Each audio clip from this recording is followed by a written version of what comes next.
4 months ago, I shoveled dirt onto my wife's coffin. I wept until my knees gave out, believing the woman I loved for 40 years had burned to death in a tragic car accident. I was just starting to learn how to sleep in an empty bed.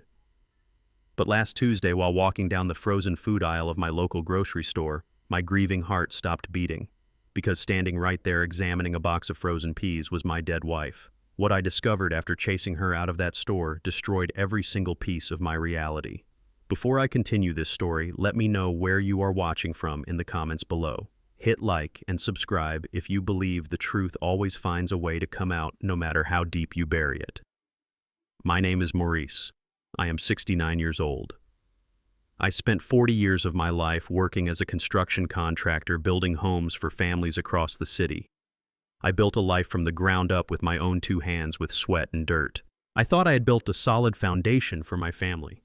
But foundations can crumble when the people you trust most are the ones holding the sledgehammer. It was a Tuesday evening, a cold, rainy evening that chilled my bones. I was at the grocery store just trying to buy a simple frozen dinner. Living alone at my age changes your habits.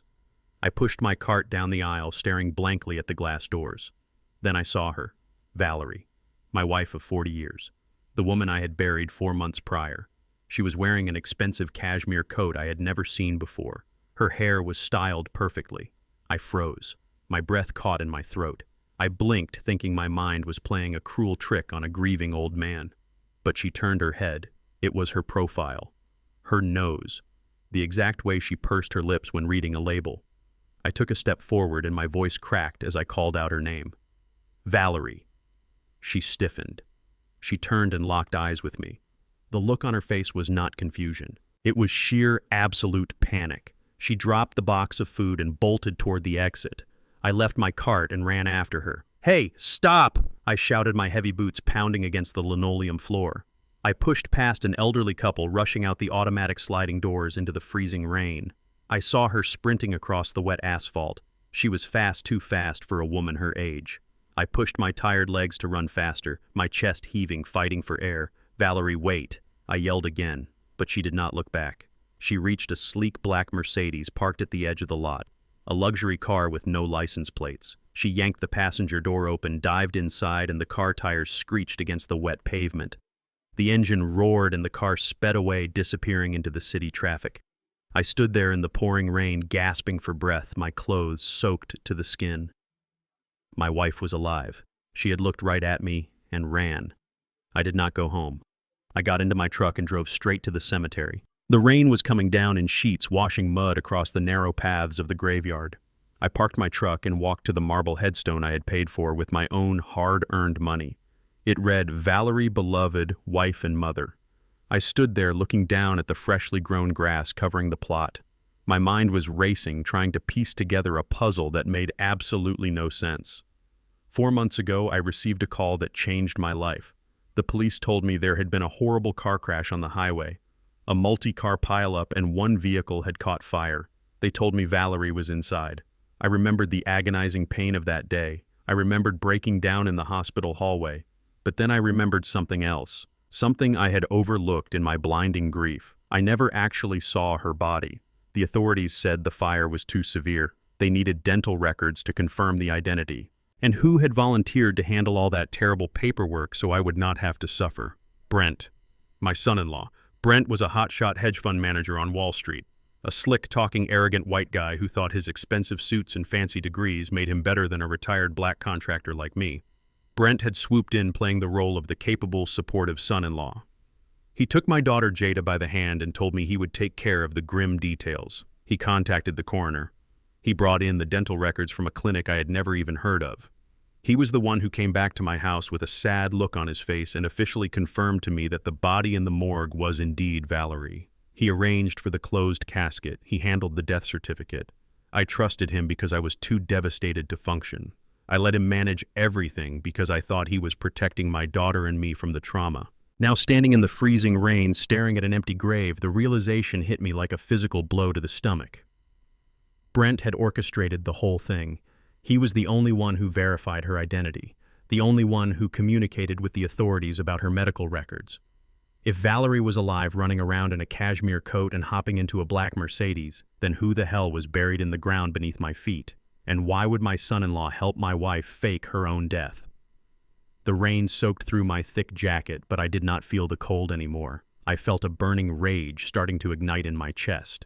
A deep, terrifying fury. I sprinted back to my truck and drove home like a madman. I broke every speed limit, gripping the steering wheel so tight my knuckles turned white. My tires chewed up the gravel of my driveway as I slammed the brakes and threw the truck in park. I burst through my front door, not even bothering to wipe the mud off my boots. I marched straight down the hallway and into the master bedroom. I went straight to the walk-in closet and pushed aside the heavy winter coats. Behind a false wooden panel was a wall safe. I had installed it myself 20 years ago. It was where we kept all our most important documents, emergency cash, and family heirlooms. I punched in the combination. The keypad beeped an error. I tried again. The code was our anniversary. It beeped again. Red light. Invalid. My heart hammered against my ribs. Someone had changed the combination. Someone who knew the original code. I did not waste time trying to guess. I went to my garage, grabbed my heavy sledgehammer and a crowbar. I marched back into the closet and swung the sledgehammer directly into the drywall surrounding the safe. Plaster shattered and dust filled the air. I struck it again and again, tearing the wall apart with the raw strength of a man who had worked construction his entire life. I wedged the crowbar behind the steel box and pried it out of the wall with a violent wrenching pull. The heavy metal box crashed onto the hardwood floor. I took the sledgehammer and smashed the locking mechanism until the hinges gave way. I ripped the steel door open. The safe was completely empty. My breath hitched. Everything was gone.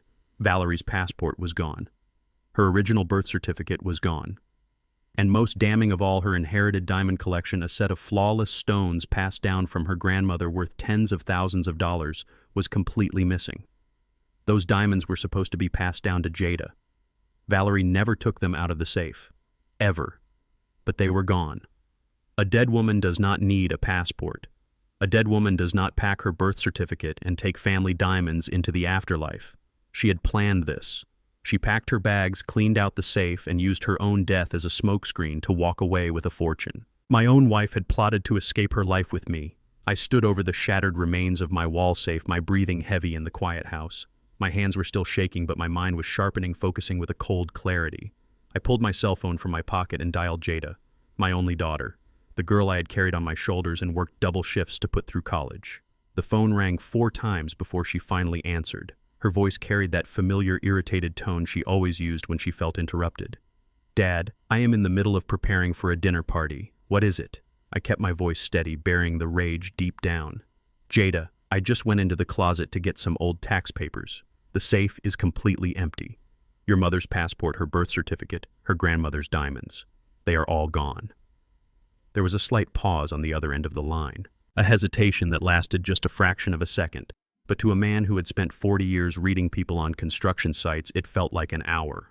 When she spoke again, her voice was pitched a little higher, defensive and sharp. "Dad, we talked about this. I cleared out all of Mom's old things weeks ago. I took the jewelry and the papers. I donated her clothes and locked the valuables away in a safety deposit box at Brent's bank. You were in such a bad place after the funeral you could barely get out of bed. We did it to help you move on, to help me move on." The lie tasted like acid. "You cleared out a locked steel safe without asking me for the combination," I asked. "I hired a locksmith, Dad. Look, I do not have time for this right now. Brent is bringing clients over in an hour and the caterers are running late. We are trying to protect you. Just let it go and relax. I will call you tomorrow." She hung up the phone, leaving me listening to the dead tone. I lowered the phone. A locksmith. I had built that house. I knew exactly what it took to crack that safe, and there were no drill marks on the hinges before I took my sledgehammer to it.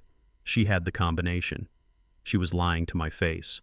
My own flesh and blood was covering for a ghost. If Jada was lying about the safe, I needed to know what else they had touched. I did not bother changing out of my damp clothes. I grabbed my keys and drove straight downtown to the main branch of First National Bank. This was where Valerie and I kept our joint retirement account. Over 40 years of swinging hammers, pouring concrete, and managing ungrateful subcontractors had built a nest egg of over $500,000. It was the money meant to guarantee we would never have to rely on anyone in our old age. I parked the truck and marched through the heavy glass doors of the bank, ignoring the curious looks from the security guard. I walked directly to the branch manager's office. Mr. Higgins was a man I had known for over a decade. He looked up from his desk, and his welcoming smile quickly faded when he saw the mud on my boots and the fierce expression on my face. Maurice, it is good to see you. How are you holding up? I sat down heavily in the leather chair opposite him, ignoring his outstretched hand. I am not here for small talk, Higgins. I need a full printout of the joint retirement account I share with Valerie. Right now. He blinked, adjusting his glasses, clearly taken aback by my harsh tone. Of course, Maurice. I can get that for you. But you should already receive the monthly statements by mail at your home address. I have not received a single statement since my wife passed away, I said, leaning forward, resting my large hands on his polished mahogany desk. Just pull up the account. He turned to his computer, his fingers clicking rapidly across the keyboard. A thick, heavy silence stretched between us. I watched his face closely. I watched the color completely drain from his cheeks as his eyes scanned the screen. He stopped typing. He swallowed hard, wiping a bead of sweat from his forehead. Maurice, I'm looking at the account right now. The balance is 0. The room started to spin. I gripped the armrests of the chair to steady myself, refusing to show weakness. 0. $500,000. Gone. That is impossible, I said, my voice low and dangerous. I have not authorized any transfers. Valerie is dead. Where is my money? Higgins turned his monitor slightly toward me, his hands shaking. The entire balance was withdrawn 2 months ago. It was a massive wire transfer sent directly to an offshore corporate account. Maurice, the funds were legally removed from this institution. Legally removed, I roared, slamming my fist on the desk, causing his coffee mug to rattle. How can $500,000 be legally removed from my account without my signature? I did not sign a damn thing. Higgins looked terrified. He quickly clicked the mouse, printing a document from his machine. I have the authorization right here, Maurice. It was done in person. He pulled the paper from the printer and slid it across the desk toward me. You did not sign the transfer, Maurice, but your legally appointed representative did. I snatched the thick paper from the desk. It was a standard wire transfer authorization form. But my eyes immediately locked onto the name printed in bold black ink under the recipient and authorized representative sections. Brent. My arrogant white son-in-law had walked into this very bank and transferred every single penny of my life savings into his own hedge fund. I looked up at Higgins, the rage boiling in my veins, threatening to spill over. How did you let him do this? He is not a signer on this account. Higgins pointed nervously to the second page of the document packet. He presented a full medical and financial power of attorney, Maurice. A legal document granting him total control over your finances and medical decisions in the event you became incapacitated. It is signed by you and fully notarized. I stared at the signature on the second page. It was my handwriting. A messy, jagged version of my signature, but undeniably mine. My mind raced backward, tearing through the thick fog of the past 4 months, trying to find the exact moment this happened. Then the memory hit me like a runaway freight train. The day of Valerie's funeral. I was a broken man. I had not slept in days. I was practically catatonic with grief, staring at the walls of my living room. Jada had handed me a glass of water and 2 heavy pills. She told me they were sedatives to help me get through the burial service without collapsing. I trusted my daughter. I swallowed them without hesitation. An hour later, I could barely keep my eyes open. I was sitting in my armchair, slurring my words, when Brent kneeled in front of me holding a pen and a large stack of papers. He told me it was just standard release forms for the funeral home and the cemetery plots. He told me I needed to sign them quickly so they could proceed with the burial. I signed exactly where he pointed, blindly trusting the man who promised to take care of my grieving family. He did not hand me funeral forms. He handed me a legal weapon and watched me put the gun to my own head. My son-in-law had stripped me of my financial independence while I was mourning a woman who was not even in the casket. They had worked together. Jada drugged me, Brent robbed me, and Valerie faked her death to walk away wealthy. The trap had been set perfectly, but they forgot one thing. I was still breathing. I drove straight from the bank to the gated community where Jada and Brent lived. Their 3-story modern mansion sat at the end of a private cul-de-sac, a monument to wealth built on lies and stolen money. I did not bother ringing the doorbell. I bypassed the intercom, punched the security code I remembered from helping them move in, and shoved the heavy oak front door open with my shoulder. The grand foyer echoed with the sound of my heavy boots hitting the imported Italian marble. Brent was sitting on a massive white leather sectional in the sunken living room holding a crystal glass of bourbon. He looked up unbothered, his arrogant face perfectly relaxed. He wore a crisp, tailored shirt with the sleeves rolled up like a man who owned the world. Jada was nowhere in sight, probably hiding upstairs after our phone call. Maurice. What a surprise, Brent said, his voice dripping with condescension. You should really knock, your boots are tracking mud all over the rug. I walked right up to him, stopping inches from his face.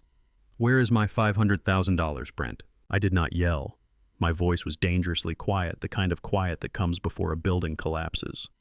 Brent took a slow sip of his bourbon, completely unfazed. He set the glass down and crossed his legs, leaning back into the cushions. Relax, Maurice.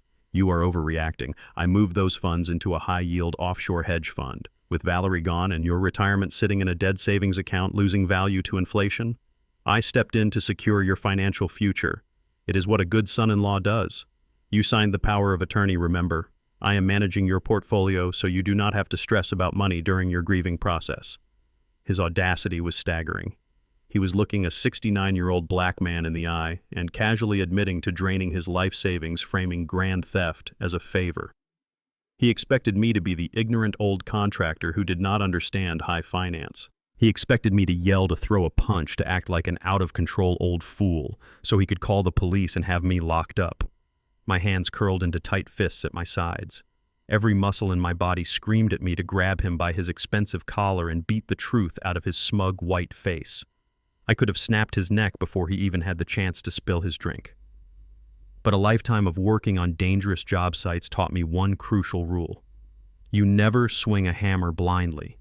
If I attacked him now, I would end up in jail and he would walk away with my money and my fake dead wife. I needed to be smarter than the suit sitting in front of me.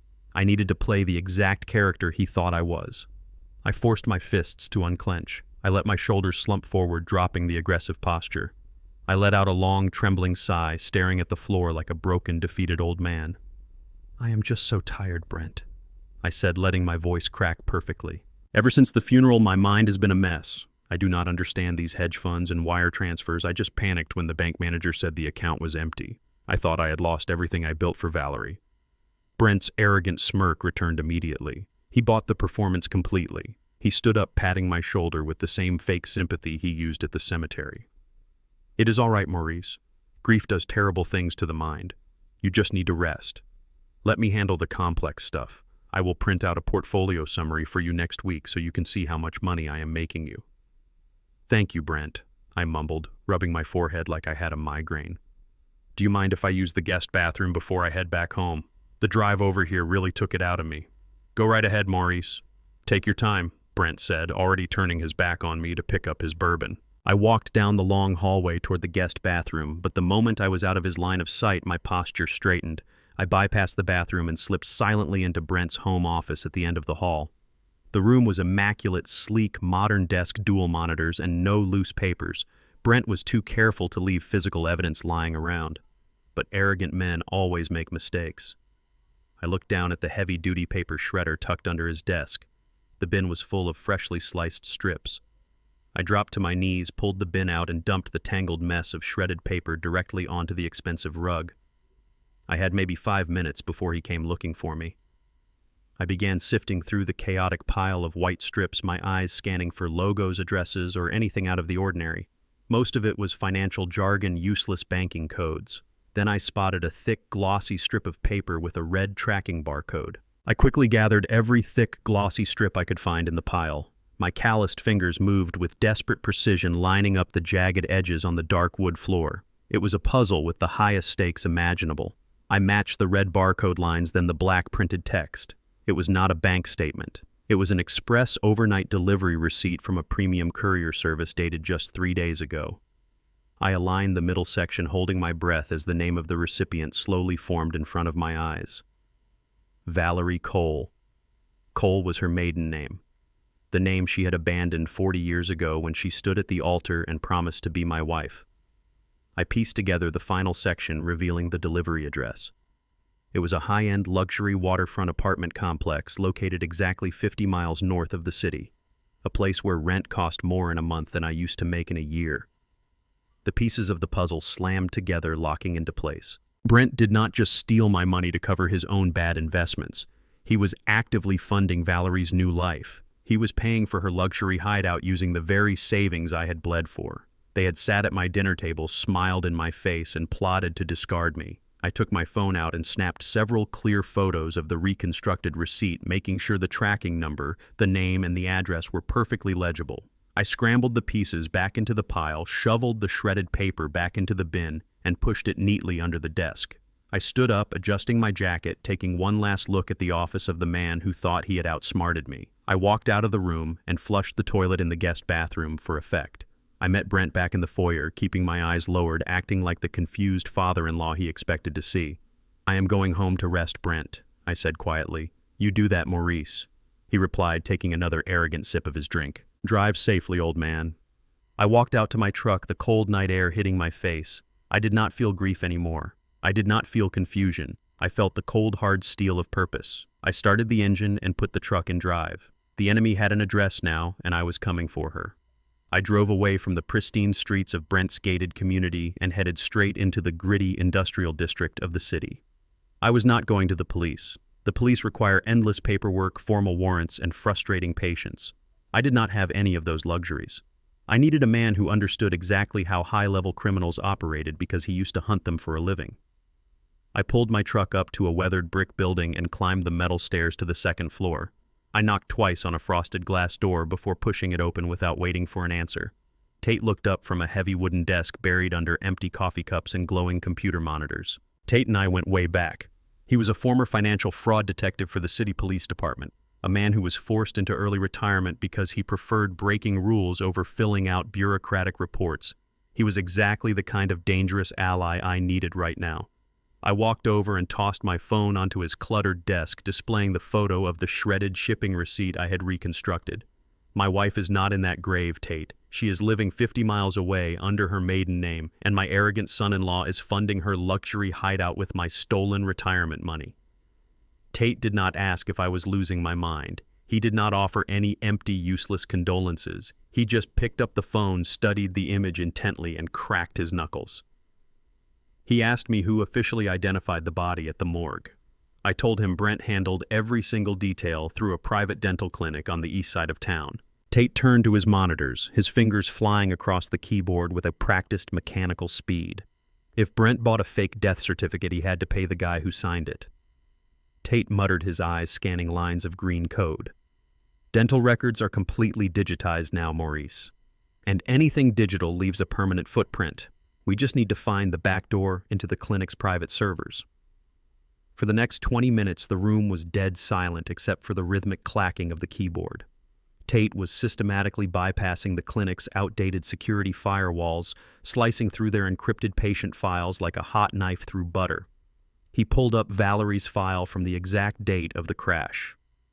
Tate leaned closer to the screen, his eyes narrowing as he cross-referenced the dental x-rays with the clinic's financial ledgers. "There is a glaring anomaly right here, Maurice." The clinic uploaded Valerie's dental records to the coroner's office at 4 in the afternoon on the day of the crash, but those specific x-rays were modified. Look at the metadata hidden in the file properties. The file was altered exactly 1 hour before it was sent to the police. Someone manually swapped the files to create a false match. I stared at the glowing screen, feeling a cold knot form deep in my stomach. Why would a licensed professional dentist risk 20 years in federal prison to fake a death record? Tate switched tabs, pulling up a complex web of international financial transactions, because he was paid an absolute fortune to look the other way. Tate traced an anonymous digital wallet linked directly to the clinic's IP address. 2 days before the car crash, this wallet received a massive transfer of cryptocurrency, $100,000 in Bitcoin. It is untraceable to the average beat cop, but not to me. The crypto was routed through 3 different offshore shell companies before landing perfectly in the dentist's lap. Those shell companies are owned by a subsidiary of your son-in-law's hedge fund. Brent bought the dentist. They fabricated the dental match flawlessly. But that left one horrifying question completely unanswered. If Valerie was alive, who was the woman burning inside that car? Tate accessed the county medical examiner's database, bypassing the restricted government firewall with a few aggressive keystrokes. He pulled the original autopsy report from the highway crash. The coroner noted severe fire damage, making visual identification impossible, but he also noted signs of advanced terminal illness in the victim's internal organs. Tate ran a quick, aggressive search through the city's missing persons and unclaimed bodies registry. He found a match. A homeless woman aged 65 suffering from late-stage pancreatic cancer who had disappeared from a downtown charity hospice center just 3 days before the crash. The sheer evil of it hit me like a physical blow. Brent did not just steal my money and help my wife escape. He actively hunted down a dying woman who matched Valerie's general physical profile. He likely paid off someone at the hospice, transported her frail body, placed her in that vehicle, and set it ablaze. He orchestrated a horrific crime to create the perfect illusion. My own flesh and blood. My daughter Jada had stood at the funeral and cried fake tears over the charred remains of an innocent homeless woman, while her mother was safely stashed away in a luxury apartment. The level of sociopathic calculation was staggering. They had thought of every angle, every gruesome detail to ensure I would never suspect a thing. I stood there staring at the screen, my blood running absolutely cold as the reality of my family's depravity settled heavily into my bones. While I was struggling to process the monstrous reality of the body swap, Tate's keyboard clacking suddenly stopped. The silence in the room became thick and suffocating. He stared at his right monitor, his face turning unusually pale. "Maurice," he said, his voice dropping an octave. "While I was tracking Brent's corporate shell companies, my algorithm flagged a recent transaction linked directly to your social security number. It is attached to your primary residence." I frowned, stepping closer to the screen. "My house is fully paid off. I paid off that mortgage 10 years ago with my own sweat. It is the only thing I have left." Tate shook his head slowly, pulling up a digitized legal document with a heavy red stamp across the top. "Not anymore." He clicked the document, expanding it across the screen. It was a reverse mortgage agreement executed 30 days ago. According to this paperwork, you authorized the bank to borrow against the total equity of your home. The maximum limit was extracted in a single lump sum payout. $600,000. "I did not authorize a reverse mortgage," I shouted, grabbing the edge of the heavy desk. Tate zoomed in on the bottom of the page. It was the exact same weapon Brent had used at the bank. The medical and financial power of attorney I had signed in my drugged grief on the day of the fake funeral. Brent had used that forged signature to drain my retirement, and then he immediately used it again to leverage my home. But that was not the worst part. Tate pointed to a second document attached to the file. It was a formal notice of default.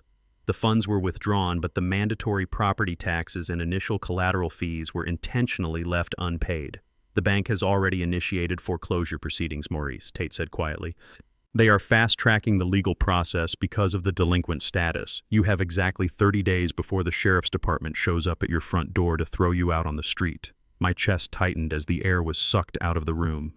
They did not just want my savings. They wanted to strip me of everything I owned. They wanted to leave me homeless, destitute, and broken while they lived like royalty on the fortune I had built. In 30 days, I would have nothing. But 30 days was all I needed to tear their entire world to the ground. I left Tate's office and sat in my truck, staring out at the dark industrial streets. The rain had stopped, leaving behind a cold, bitter chill in the air. My mind was calculating, grinding through the numbers like a machine. 500,000 from my retirement, 600,000 from the reverse mortgage on my house, $1.1 million total. To a retired contractor like me, that was an absolute fortune. But to a Wall Street hedge fund manager who wore suits that cost more than my first car, $1 million was nothing. It was a rounding error. It was pocket change. You do not risk federal prison for $1 million. You do not pay off a corrupt dentist with $100,000 in untraceable cryptocurrency just to net $1 million. And you certainly do not hunt down a terminally ill homeless woman, transport her body, and orchestrate a fiery highway car crash for that kind of money. The risk-to-reward ratio was completely wrong. Brent was arrogant, but he was not stupid. He was a numbers guy. He operated on massive margins. There had to be a bigger payout. A prize so large it justified murder fraud and the complete destruction of my life. I picked up my phone and called Tate, who was still sitting at his desk upstairs.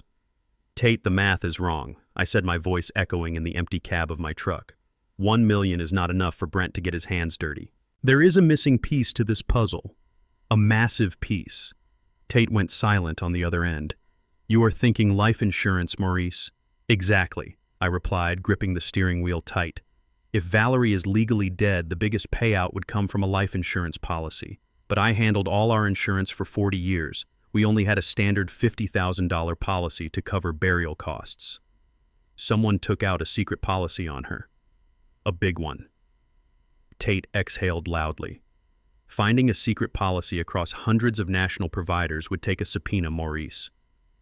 We do not have months to navigate the legal system. I looked up at the towering skyscrapers of the financial district glowing in the distance. We do not need a subpoena, I said. I know exactly where to look. I built half those towers. I know the people who keep their lights on. During my 40 years in construction, I did not just pour concrete and frame walls. I built long-lasting relationships. I knew the architects, the electricians, the security guards, and the IT technicians who wired the corporate headquarters of the biggest companies in the state. One of those companies was Vanguard Mutual, the largest life insurance provider in the region. 15 years ago, I oversaw the complete renovation of their primary server floors. More importantly, I hired a brilliant but struggling young network engineer named Leon to handle the complex, low-voltage wiring. Leon had made some terrible choices in his youth, and nobody else would hire him. I gave him a chance. I paid him fairly, and I helped him get his life back on track. Leon was now the senior database architect for Vanguard Mutual. I drove my truck to a quiet suburban neighborhood and parked outside his house. I knocked on his door at 10 o'clock at night. When he opened it and saw me standing on his porch, his eyes went wide. I did not ask about his family or make polite conversation. I looked him dead in the eye and told him I needed to cash in the favor he owed me. I needed backdoor access to the Vanguard mainframe right now. Leon hesitated, his face paling. He told me it was highly illegal, that he could lose his career and go to federal prison. I told him my wife had faked her death, my son-in-law had stolen my life savings, and I was 30 days away from being thrown out on the street. I told him I was not leaving his porch until I got what I needed. Leon owed me his life, and he knew it. He let me inside and led me down to his basement office. It was a fortress of glowing servers and high-end computer rigs. He locked the heavy door and sat at his main terminal. Leon bypassed the company firewalls using an encrypted ghost account he had created for emergency system maintenance. The screen filled with lines of code as he breached the restricted client database. I stood over his shoulder, my heart pounding against my ribs as the progress bar inched forward. I told him to search for Valerie's social security number. Leon typed it in and hit enter. The system lagged for a few agonizing seconds before pulling up a file marked highly confidential. It was locked behind executive tier encryption, meaning regular customer service reps could not even see it existed. Leon cracked the encryption with a few rapid keystrokes and opened the file. The screen glowed bright white, illuminating the dark basement. I leaned closer, staring at the dense paragraphs of legal jargon and financial figures. This was the hidden vault. This was the exact reason a dying homeless woman was burned beyond recognition on a lonely stretch of highway. I asked Leon to pull up the payout history and the policy details. His fingers clicked rapidly, isolating the exact data points I needed. A massive life insurance contract was dragged out of the shadows. The numbers on the screen were so large they blurred my vision for a second. It was a premium corporate tier life insurance policy taken out exactly 2 years ago. The insured party was Valerie. The total payout value in the event of an accidental death was $5 million. My breath hitched in my throat. $5 million. That was the ultimate prize. That was the blood money that funded the entire grotesque operation. But the most devastating detail was not the dollar amount. It was the name listed under the sole beneficiary section. It was not me. The husband of 40 years was completely excluded from the document. The only person authorized to receive that massive fortune was Jada, my own daughter. The girl who had held my hand and cried on my shoulder at the cemetery was the primary recipient of this massive fraud. Leon scrolled down to the transaction history. The policy status was marked as closed. The claim had been expedited due to the horrific nature of the highway crash and the flawless dental records provided by Brent. The final line on the screen confirmed the absolute worst. The entire $5 million had been dispersed and wired completely clean and tax-free into a private trust account exactly 1 week ago. Jada and Brent had pulled it off. They had successfully committed insurance fraud on a massive scale. They murdered an innocent sick woman, faked Valerie's death, drugged me at the funeral, and stole my entire life savings just to keep me quiet and distracted while the $5 million wire transfer cleared. They were sitting in their luxury mansion right now, celebrating their newfound wealth, while I was staring down the barrel of a forced eviction.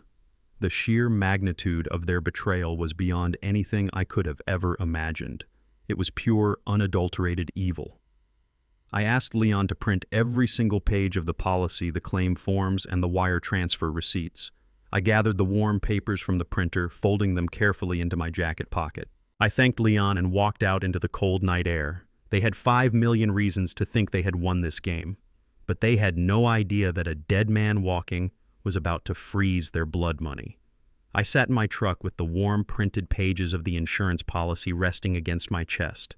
Every instinct I had honed over a lifetime of hard work screamed at me to put the truck in gear and drive straight to the local police precinct. I wanted to slam these incriminating papers onto the desk of a homicide detective and demand they arrest my arrogant son-in-law and my treacherous daughter for murder and fraud. I wanted to see Brent put in heavy steel handcuffs and dragged out of his multi-million-dollar mansion in the middle of the night. But a cold, rational voice in my head forced me to stop. I gripped the steering wheel tightly and forced myself to think like a seasoned predator instead of a wounded victim. Going to the police right now was absolute suicide. Brent was a highly connected Wall Street hedge fund manager. He had immediate access to the best corporate defense attorneys money could buy. The $5 million had already been wired into a private trust account and was likely bouncing through a dozen offshore tax havens in the Cayman Islands or Switzerland. If I walked into a police station with documents obtained through an illegal corporate server hack, Brent's lawyers would easily get the evidence thrown out before lunch. They would spin the narrative and probably press federal charges against me and Leon for severe cybercrimes. Leon would lose his career and go to prison because he tried to help me. Worse, if Brent caught even a whisper of a formal police investigation, he would send a quick encrypted message to Valerie. She would immediately pack her expensive cashmere coat board, a private jet, and vanish into thin air forever. She would be a wealthy ghost, and I would be an old man rotting in a jail cell or freezing on the streets. I could not rely on the slow-turning wheels of the justice system. I needed ironclad, undeniable proof. I needed crystal-clear audio recordings of them freely admitting to the murder of that homeless woman. I needed them to confess to the massive insurance fraud with their own voices. I needed to lay a psychological trap so incredibly tight that no high-priced lawyer could ever help them escape the consequences of their actions. Early the next morning, I met up with my old friend Tate. He reached into his jacket pocket and handed me 2 high-grade microtransmitters. They were military-level listening devices no bigger than a quarter. One had a strong magnetic base designed for vehicles, and the other was an adhesive disc meant for fabric or plastic. Tate showed me exactly how to sync them to a hidden encrypted application on my phone. Armed with the devices, I drove back to my empty house and made the hardest phone call of my entire life. I called Jada. I did not speak with the firm, commanding tone of a veteran contractor. I let my voice shake and crack. I forced myself to sound incredibly weak, fragile, and completely lost in my own mind. I told her I was terribly confused. I cried into the receiver, telling her I kept seeing her dead mother's ghost walking through the hallways of the house. I begged her to come over because I could not remember where I put the utility bills or how to turn on the central heating system. Jada sighed heavily, clearly annoyed by the inconvenience, but agreed to come over with Brent.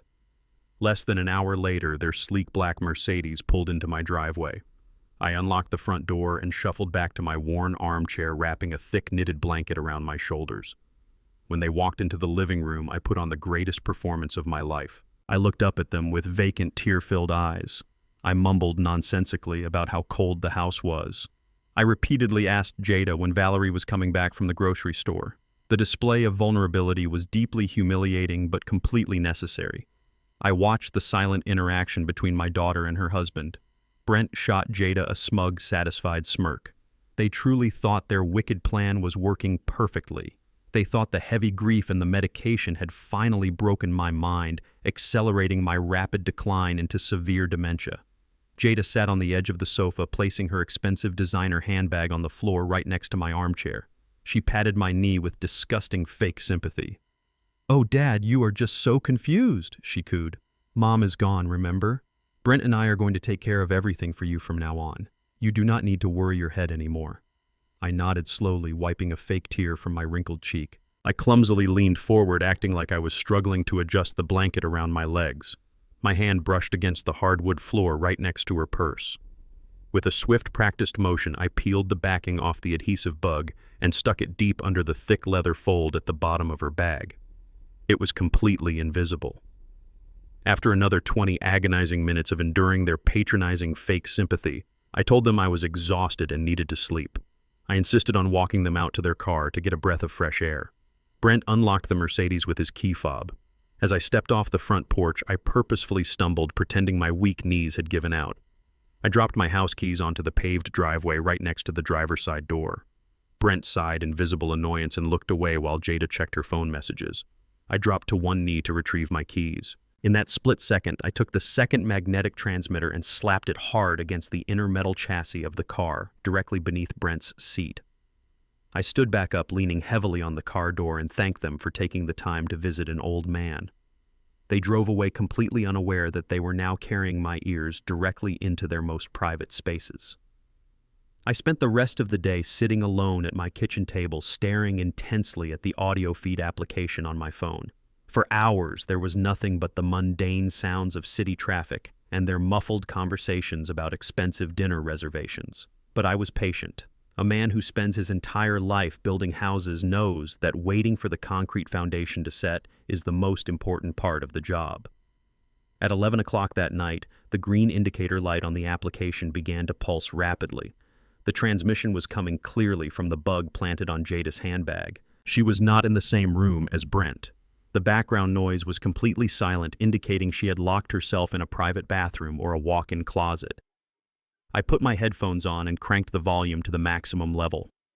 Jada's voice came through the speaker crisp and clear. She was not using the sweet, patronizing tone she had used with me earlier that day. She was snarling like a cornered animal. Her voice was dripping with pure venom and rising panic. "I told you never to call this personal number," Jada hissed into the phone. "What the hell do you want now?" The sensitive audio bug picked up the faint, tinny sound of the person speaking on the other end of the line. It was a voice I had known intimately for 40 years. It was Valerie. "I am running out of patience, Jada," Valerie said, her tone chillingly casual and demanding. "This luxury apartment costs an absolute fortune to maintain, and my new friends have very expensive tastes. The initial payout Brent gave me to disappear is drying up fast. I need another transfer immediately." Jada gasped loudly, clearly pacing back and forth in the small enclosed room. "Are you out of your mind?" she yelled quietly. "We gave you your cut of the money. You agreed to stay dead. You agreed to lay low and never contact us again under any circumstances. You cannot just call me and demand more money." The sound of a dark, wicked laugh echoed from Valerie's end of the line. A cruel laugh I had never heard from the woman I thought I married. "Do not use that disrespectful tone with me, little girl," Valerie threatened. "You and your husband walked away with $5 million from my life insurance policy. You bought a massive mansion while I am stuck hiding in this city like a common fugitive. You owe me. I want $1 million wired into my offshore account by Friday afternoon. If I do not see those funds clear, I will pack my bags and walk right back into town. I will walk right up to your father's front door." Imagine the look on his face. Imagine the questions the police will ask about that poor, sick woman you burned in my place. Jada's breathing became rapid and shallow. "You are blackmailing your own daughter," she whispered in absolute horror.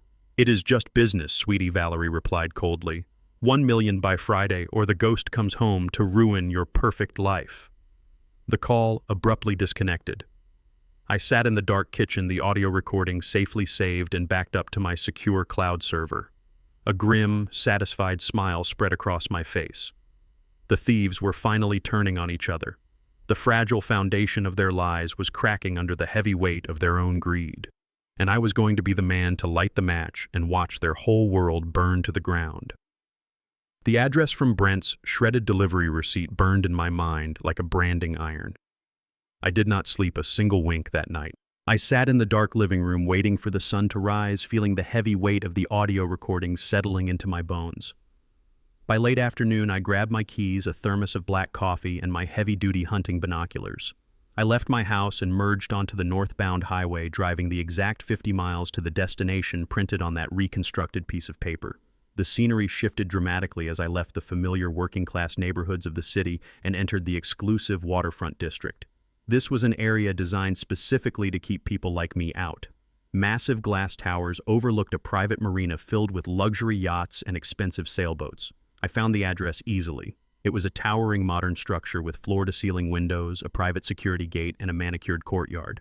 I drove my beat-up construction truck past the main entrance, knowing the armed guards would immediately flag a vehicle like mine. Instead, I circled the block and found a public parking garage directly across the marina, offering a clear, unobstructed view of the building's eastern facade. I drove up to the 4th floor and backed my truck into a dark corner spot right next to a thick concrete pillar. I rolled down my window, letting the cold, salty breeze hit my face. I picked up my binoculars and rested my elbows on the steering wheel, steadying my hands. I dialed in the focus ring, scanning the sleek balconies of the penthouse levels. I did not know exactly which unit she was in, but a woman hiding from the world with $1 million to her name does not stay cooped up in the dark forever. She would want to step outside and look at the ocean she paid so much blood to live next to. I waited. Hours passed as the sun began to set, casting long orange shadows across the water. My coffee went cold, but my eyes never left the glass facade of that building. A man who spends his life pouring concrete and framing houses learns the true meaning of patience. You cannot rush a foundation, and you cannot rush a stakeout. I sat in the shadows, completely still, breathing slowly and watching. Then right on the 10th floor, a heavy sliding glass door glided open. I held my breath and adjusted the focus dial, pulling the image sharply into view. A woman stepped out onto the spacious glass balcony. She was wearing a flowing silk robe that caught the evening ocean breeze. Her posture was relaxed, entirely free of the burdens she claimed to carry during our long marriage. She turned her face toward the setting sun, and the high magnification caught her features perfectly. It was Valerie, the woman I had loved, the woman I had wept for, the woman whose fake grave I had visited just yesterday. She held a crystal wine glass in her right hand, taking a slow, elegant sip as she looked out over the luxury yachts bobbing in the water below. She looked radiant, completely untouched by the horrific crimes she had committed to get there. But the most shattering revelation was yet to come. Valerie was not living in that massive waterfront penthouse alone. A tall shadow moved inside the brightly lit apartment behind her. A few seconds later, a man stepped out onto the balcony. He was wearing a tailored linen shirt, holding his own glass of wine. He walked up right behind my wife and wrapped his arms intimately around her waist, pulling her back against his chest. Valerie tilted her head back, resting it on his shoulder, and laughed at something he whispered in her ear. I tightened my grip on the binoculars so hard my knuckles popped. I knew that man. I knew his posture, his slick hair, and his arrogant smile. It was Kendrick, a ruthless, cutthroat real estate developer who had crossed my path 10 years ago. Back then, my construction company had secured a massive city contract to build a new community center. It was the biggest job of my career. But Kendrick wanted that contract for his own firm. He bribed the city inspectors, falsified safety violation reports against my crew, and tied me up in a web of vicious legal battles. He successfully stole the project out from under me and nearly pushed my entire business into total bankruptcy. I had to remortgage my tools, lay off half my crew, and work brutal double shifts for 5 straight years just to keep a roof over Valerie's head. And during those 5 years of hell, Valerie was right there playing the supportive wife, telling me how evil Kendrick was while I broke my back to pay the bills. Now, looking through the lenses, I saw the horrifying truth. She had not been supporting me. She had been sleeping with the enemy. The entire time I was sweating and bleeding to save our family, she was lying in the arms of the man trying to destroy it. They stood there on that balcony, sipping expensive wine, laughing at the world they had conquered together. Kendrick had stolen my business a decade ago, and now he was helping my wife steal my life savings, my home, and my very existence. The betrayal cut deeper than any knife. It was a meticulously crafted humiliation, designed by 2 people who viewed me as nothing more than a stepping stone to their own wealth. I lowered the binoculars, resting them on the dashboard of my truck. The ocean breeze blowing through the open window felt freezing, but the blood roaring in my ears was boiling hot.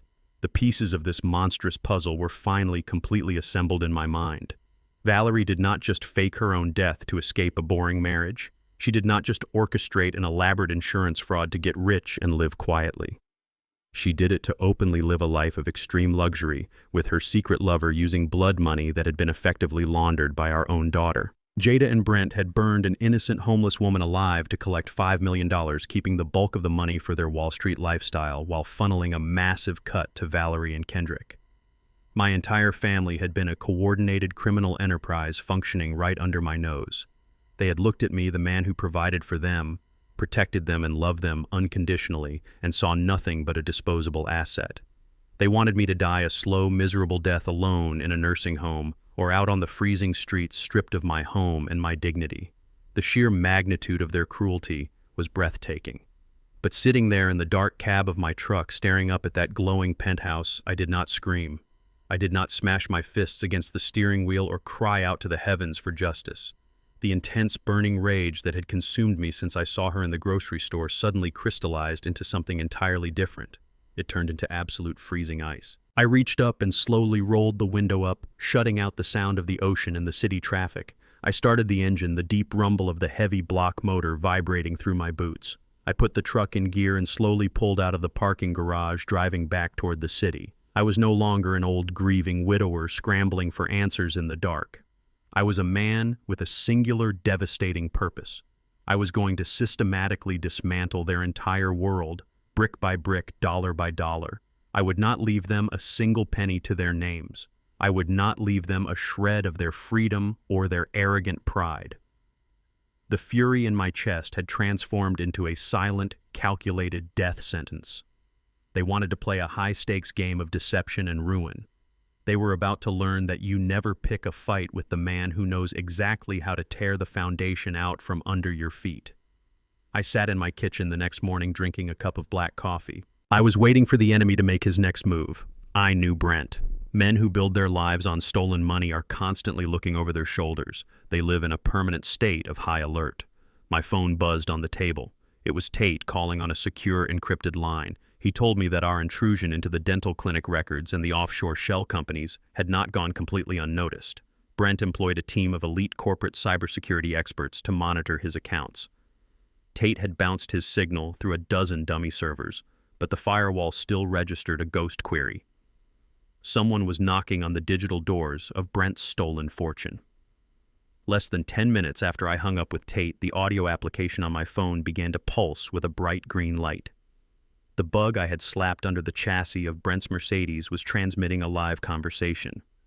Brent was driving and he was screaming into his hands-free system. He was talking to Jada and his voice was cracking with genuine panic. "Someone is poking around the Vanguard payout, Jada. My IT guy just flagged a deep system ping on the Cayman routing numbers." Jada sounded terrified, asking if it was the police or the federal regulators.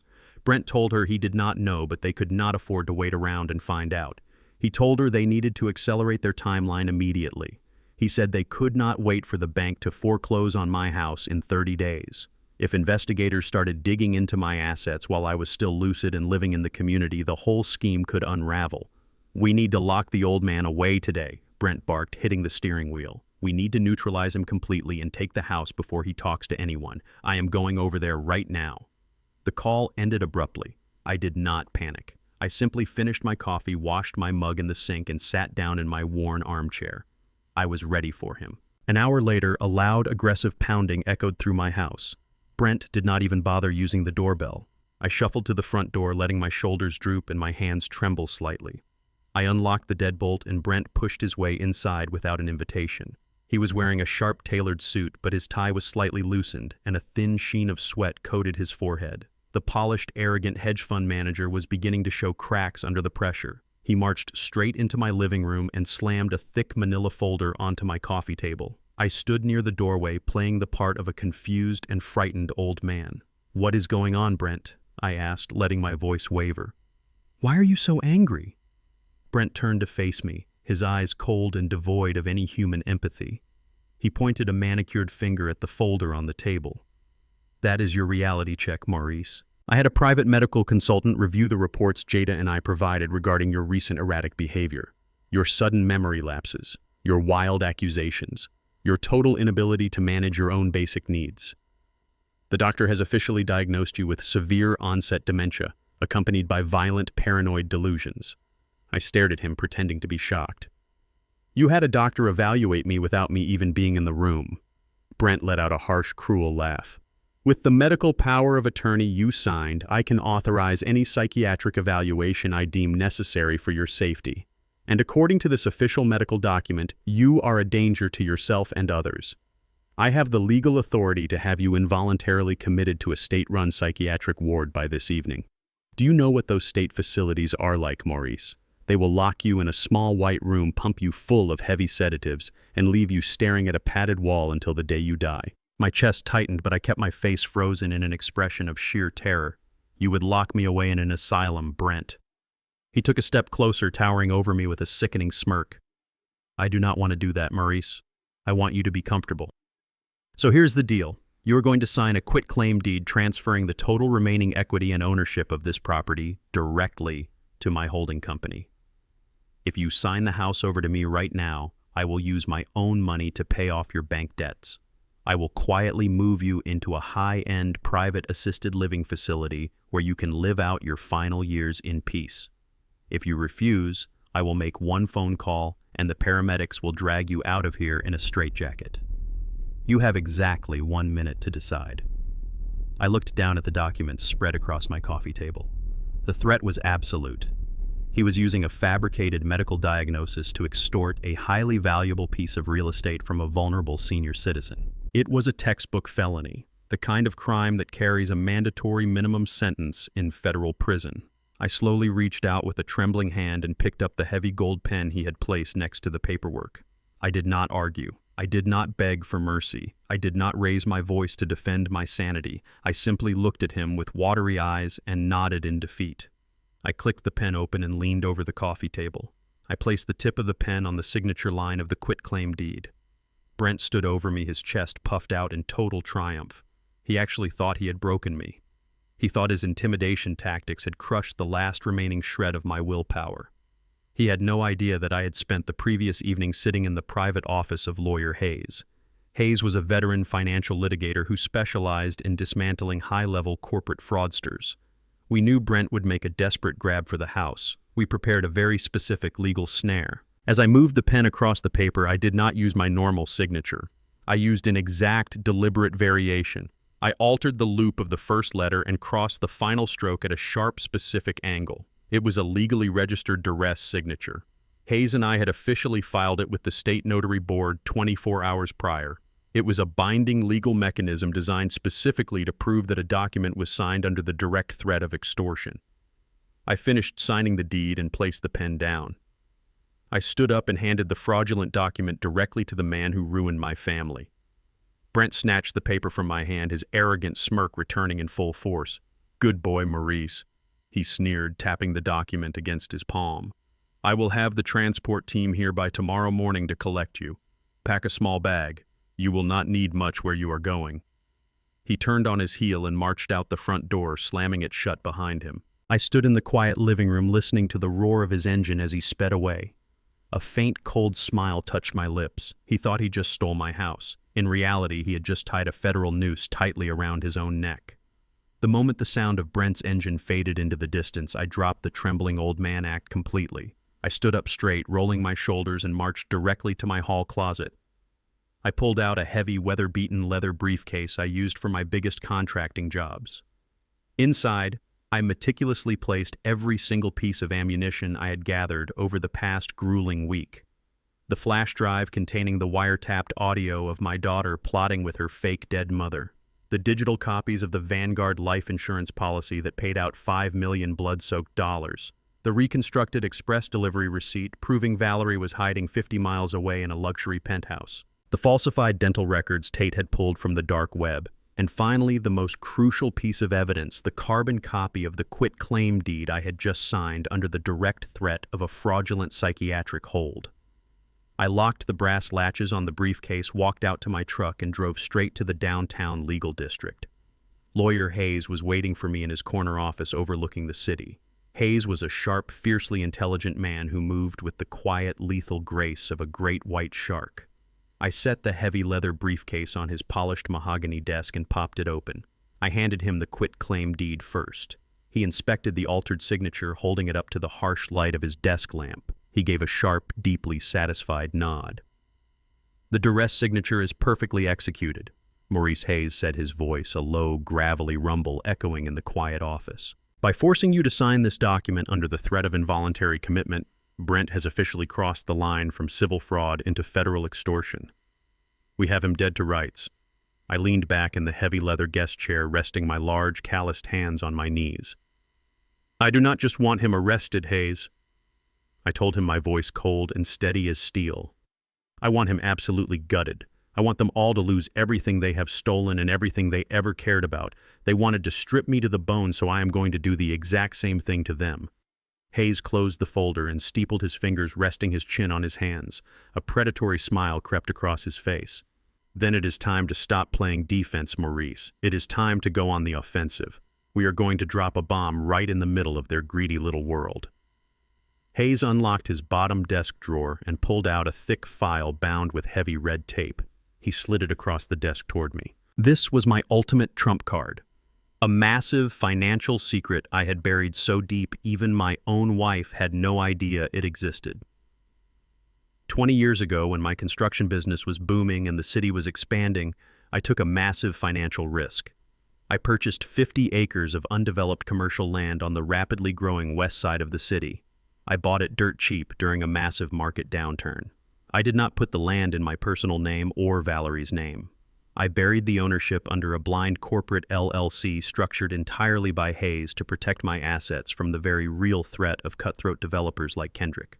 For 2 decades, I quietly paid the property taxes and let the land sit completely untouched. Today, that exact same plot of land sat directly in the path of a proposed multi-billion-dollar tech corridor. Its value had skyrocketed to a staggering $10 million. Neither Valerie nor Jada knew a single thing about it. They thought my $500,000 retirement account was the absolute ceiling of my net worth. They thought they had drained me dry, leaving me with nothing but a mortgaged house. They were completely wrong. Hayes opened the file, revealing the original deed and the corporate ownership structure. "Brent is bleeding money," Hayes explained, tapping the crisp documents. "His hedge fund is a fragile house of cards. He is desperate for liquid capital to cover his massive illegal shortfalls. The $5 million from the insurance fraud is tied up in offshore trusts, paying for Valerie's silence and keeping his angry creditors at bay.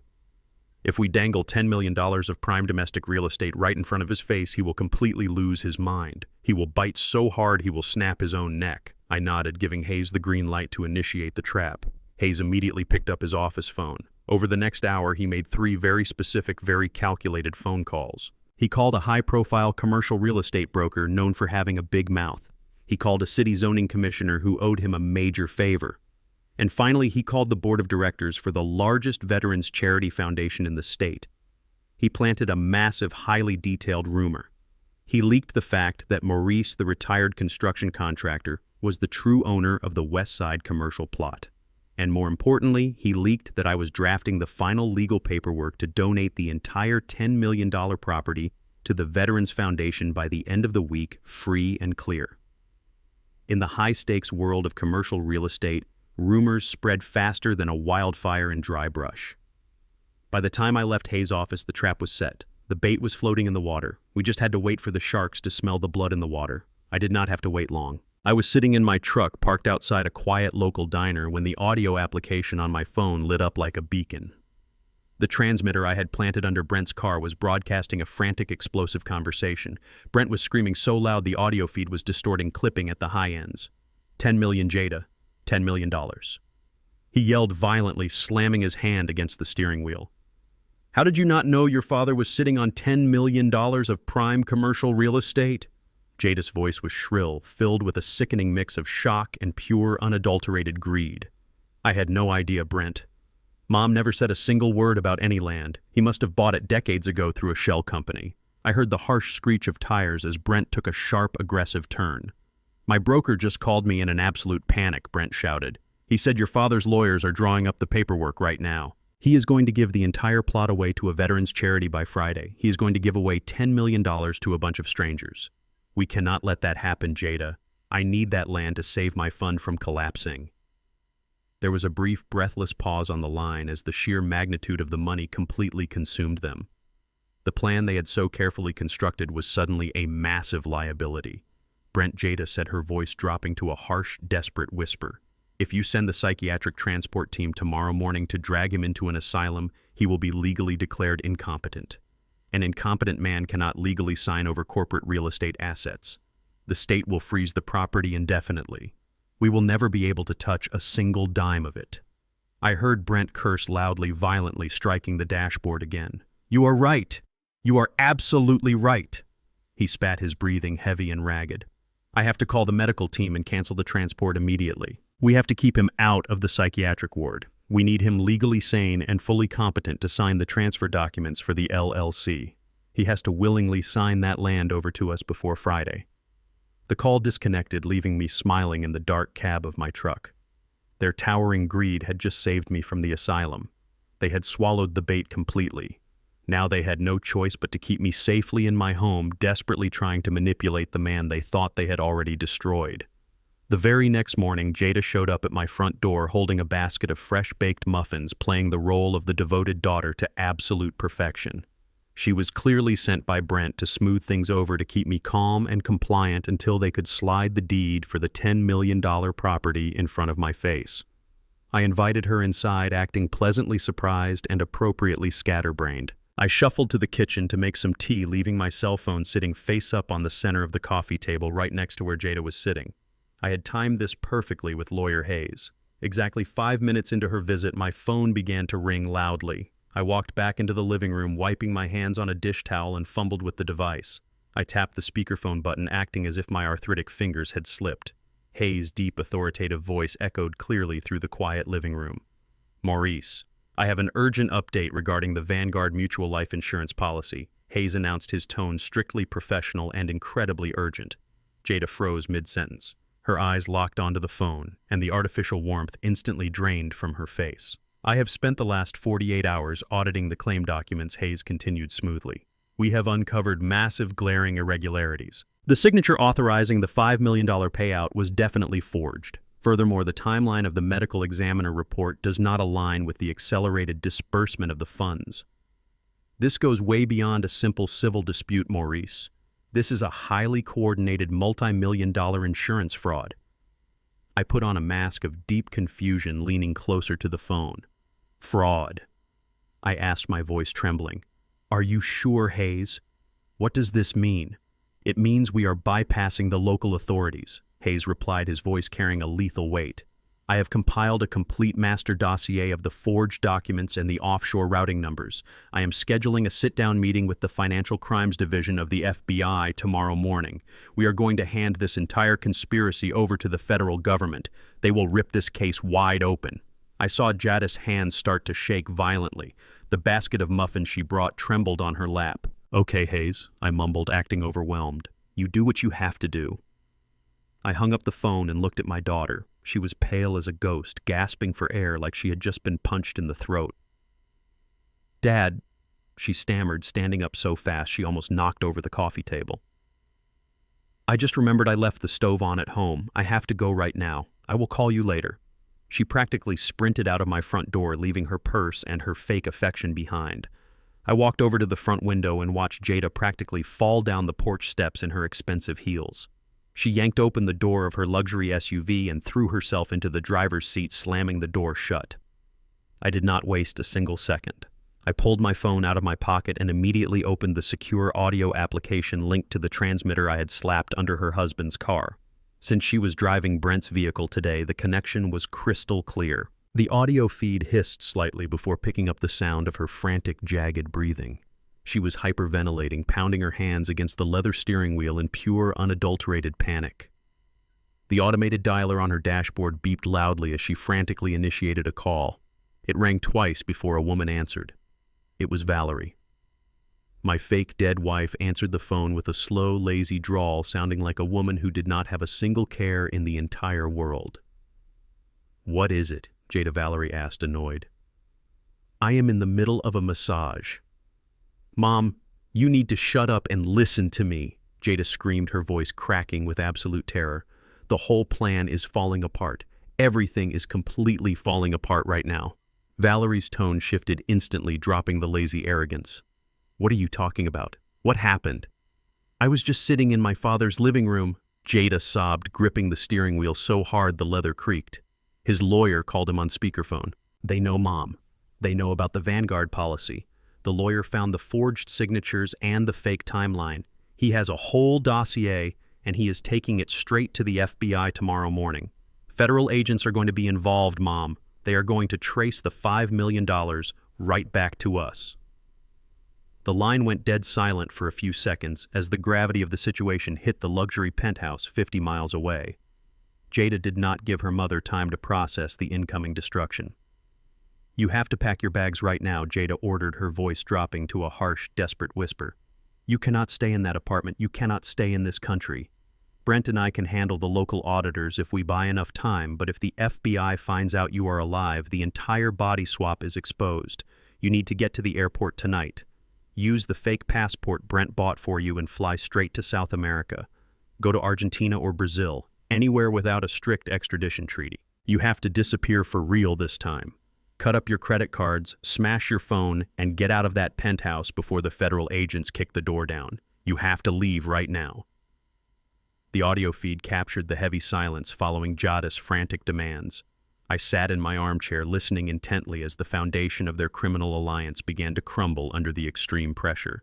Finally, Valerie spoke, and her voice was utterly devoid of maternal warmth. "No," Valerie said flatly. The word echoed like a gunshot in the small interior of Jada's car. "What do you mean, no?" Jada shrieked, her panic twisting into explosive rage. "I am not flying to some humid jungle in South America to live in hiding like a common rat." Valerie spat back, her tone dripping with entitlement. "I spent 40 years playing the good, humble wife in a boring working-class neighborhood. I sacrificed my youth.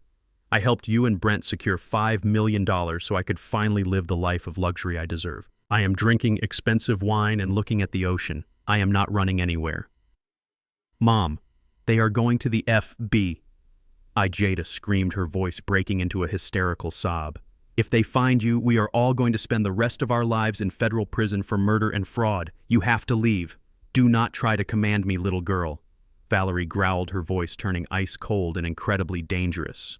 "You seem to be forgetting exactly who did the dirty work here. I did not hunt down a homeless woman. I did not drug your father. Brent orchestrated the body swap. Brent paid off the dentist. You two set the fire and filed the fraudulent claims. I simply packed a bag and walked away. I am just a poor, confused woman who wandered off. If you try to cut off my funding or force me out of this country, I will not run.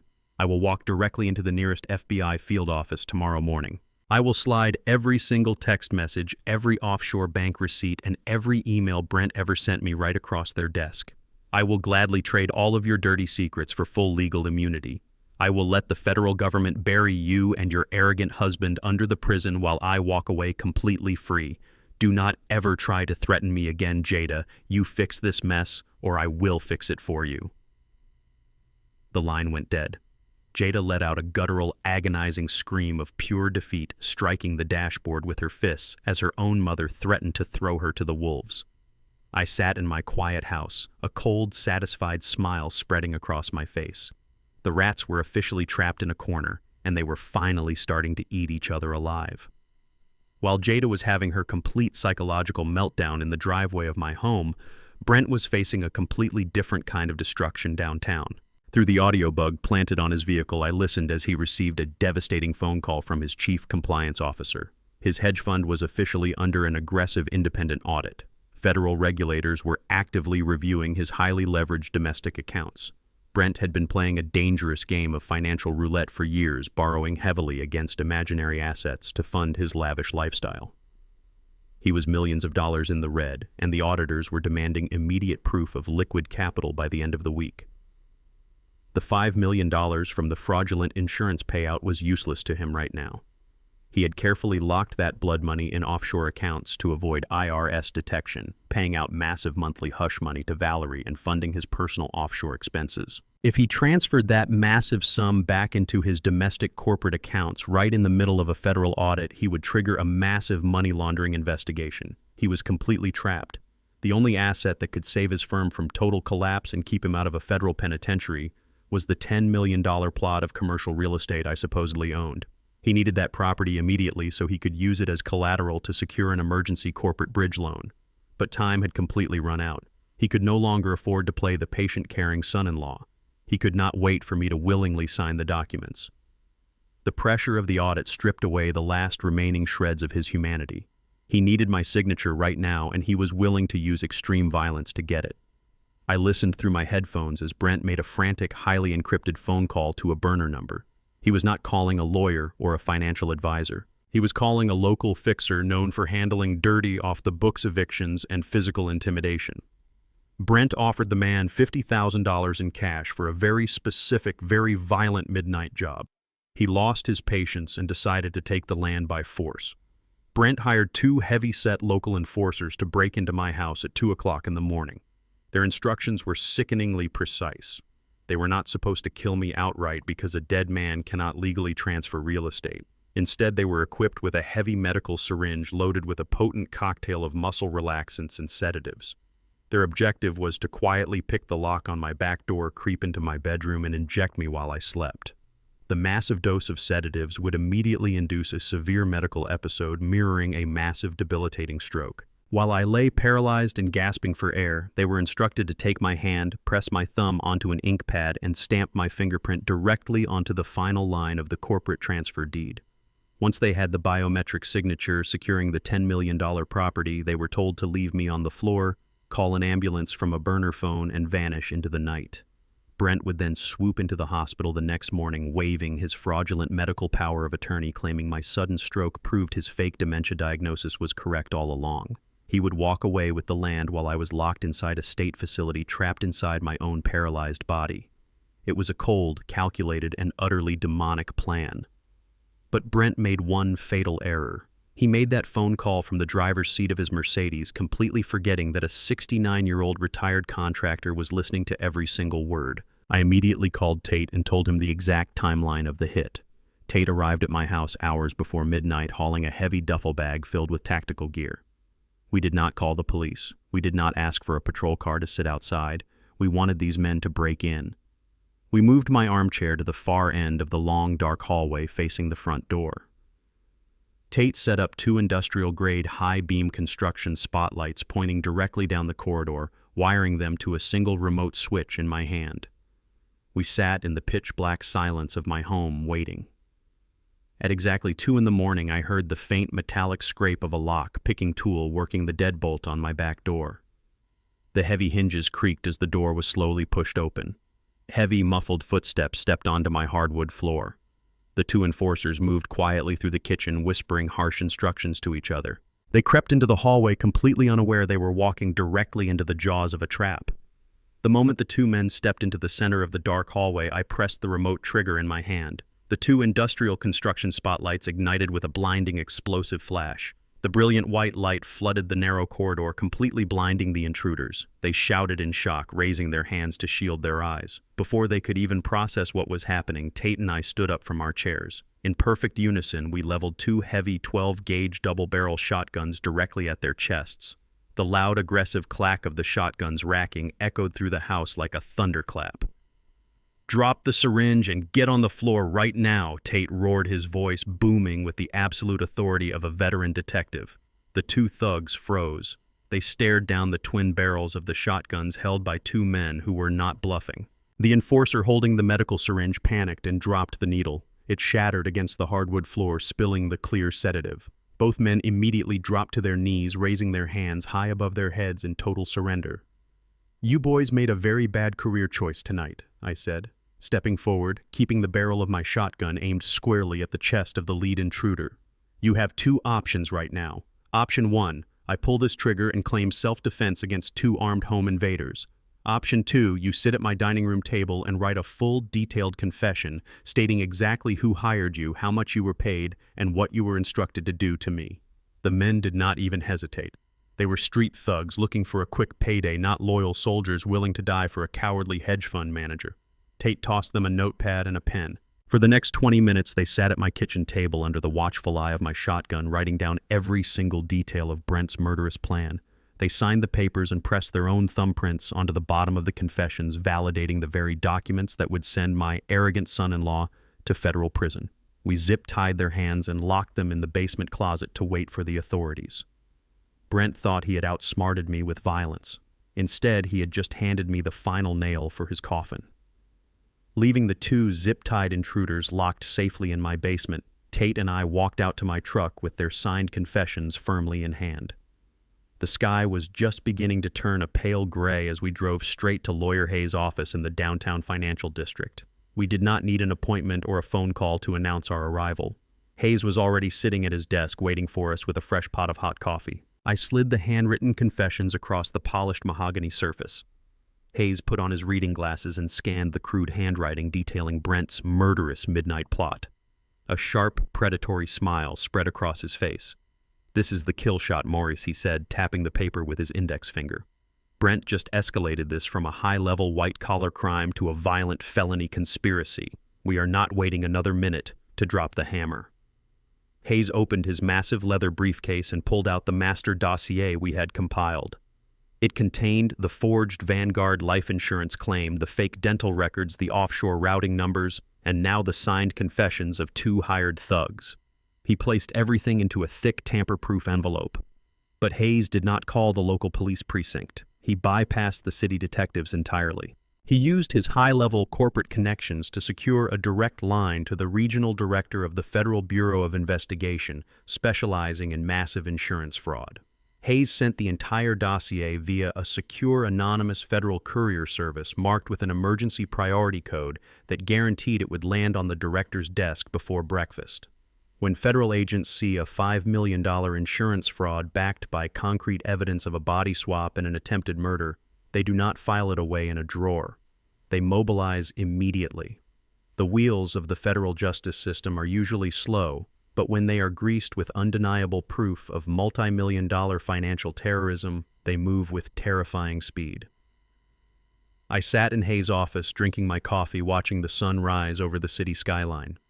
I knew that somewhere in a federal building a team of forensic accountants and armed agents were currently reviewing the exact blueprints of my son-in-law's destruction. The trap was fully armed and the trigger was officially pulled. The federal strike was executed with absolute surgical precision in the dead of night.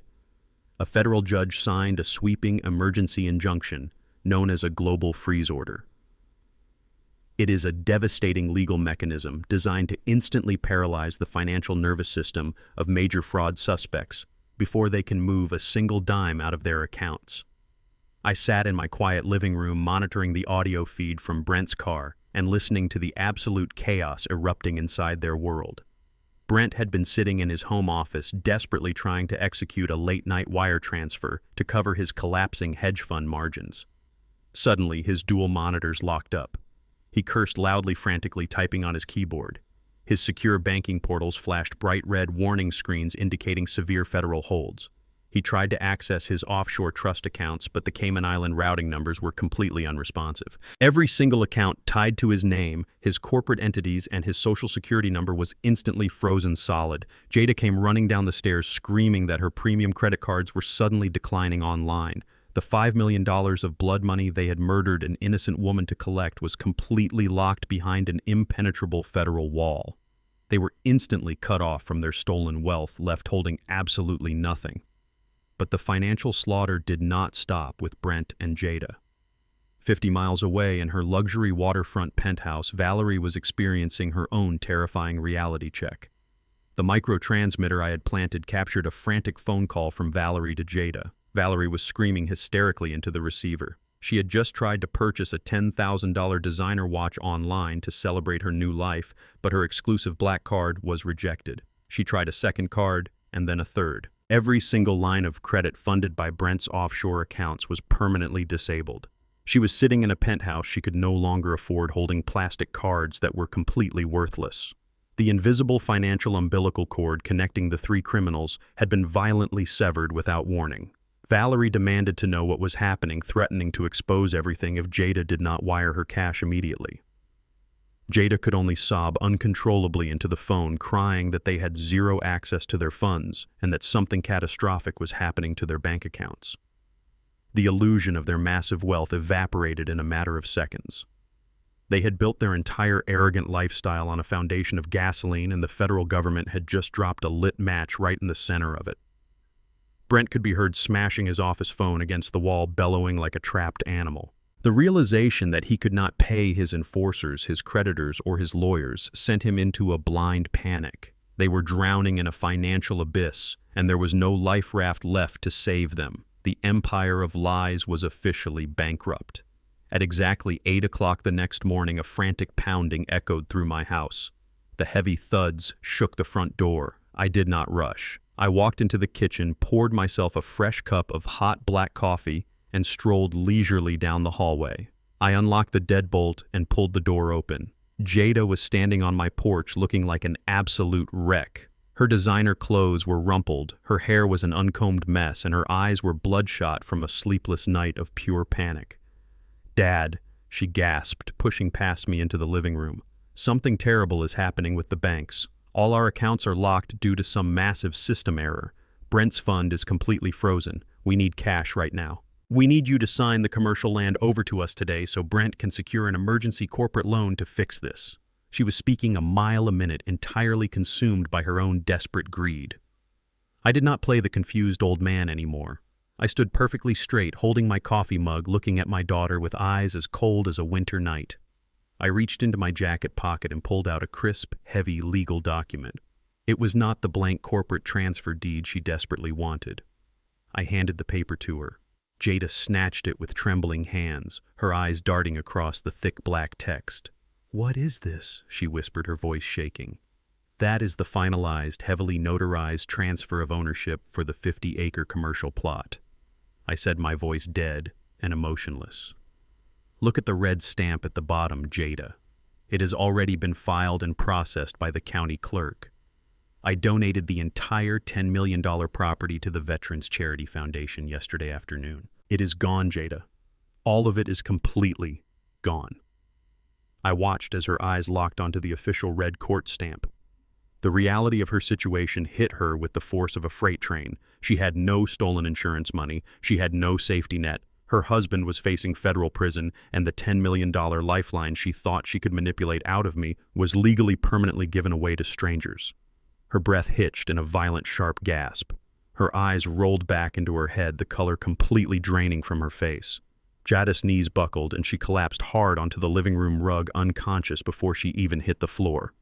I stepped over Jada's unconscious body on my living room rug and calmly finished my cup of coffee.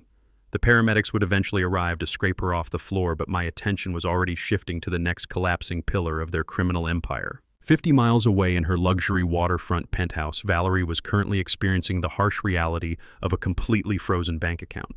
Through the covert audio application on my phone linked directly to the bug I had planted in Jada's purse, which was now sitting abandoned on my sofa.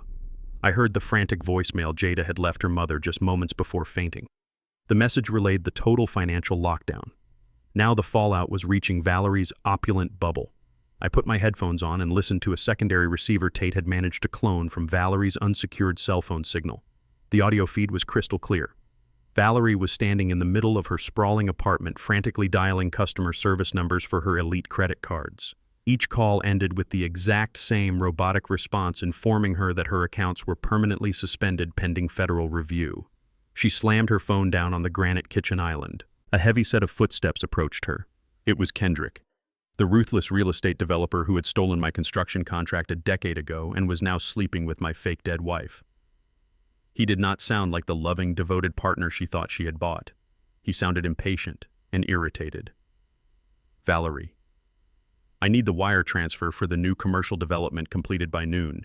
Kendrick demanded, his voice carrying a sharp, demanding edge. "You promised me $200,000 in liquid capital today."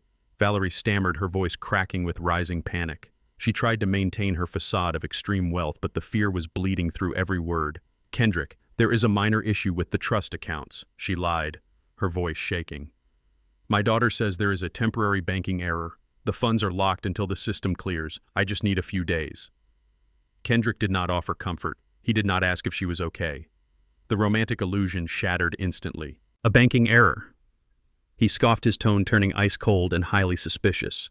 "You told me the insurance payout was fully cleared and sitting in an untraceable offshore account. I do not do business with people who have banking errors, Valerie. I need that cash right now." The tension in the penthouse escalated into pure explosive violence. Kendrick was not a man who tolerated delays, especially when it came to other people's money. Through the audio feed, I heard the heavy thud of a glass crashing against the wall. Valerie shrieked, begging him to calm down. "Stop throwing things, Kendrick," she cried out, terrified. "I will get the money.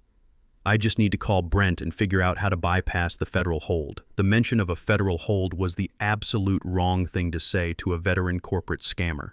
Kendrick instantly realized the severity of the situation. "Federal hold," he roared, his voice echoing through the massive apartment. "Are you insane? You brought federal heat to my doorstep. You told me this body swap insurance scam was completely bulletproof."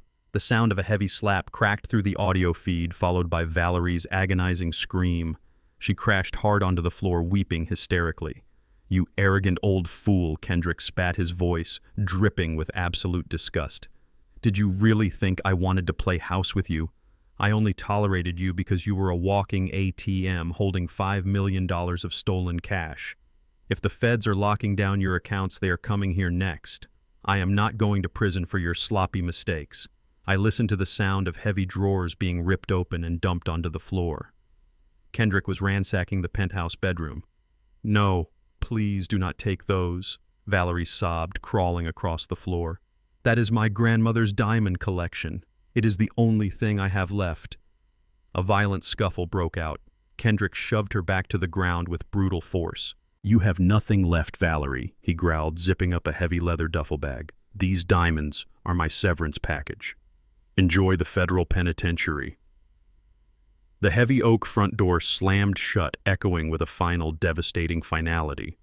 Valerie was left completely alone, battered on the floor of a penthouse she could no longer afford, robbed of the very family heirlooms she had stolen from my safe. She was hyperventilating, gasping for air as she frantically dialed her daughter's phone. Back in my living room, the abandoned designer purse on my sofa began to buzz violently.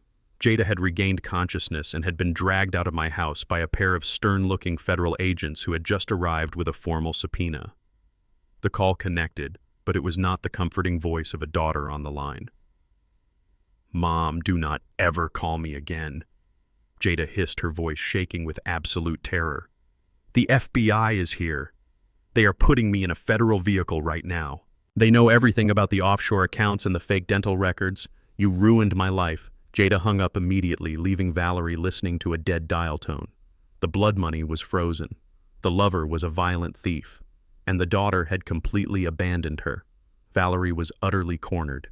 She was trapped in a rapidly collapsing world with no money, no allies, and the federal government breathing down her neck.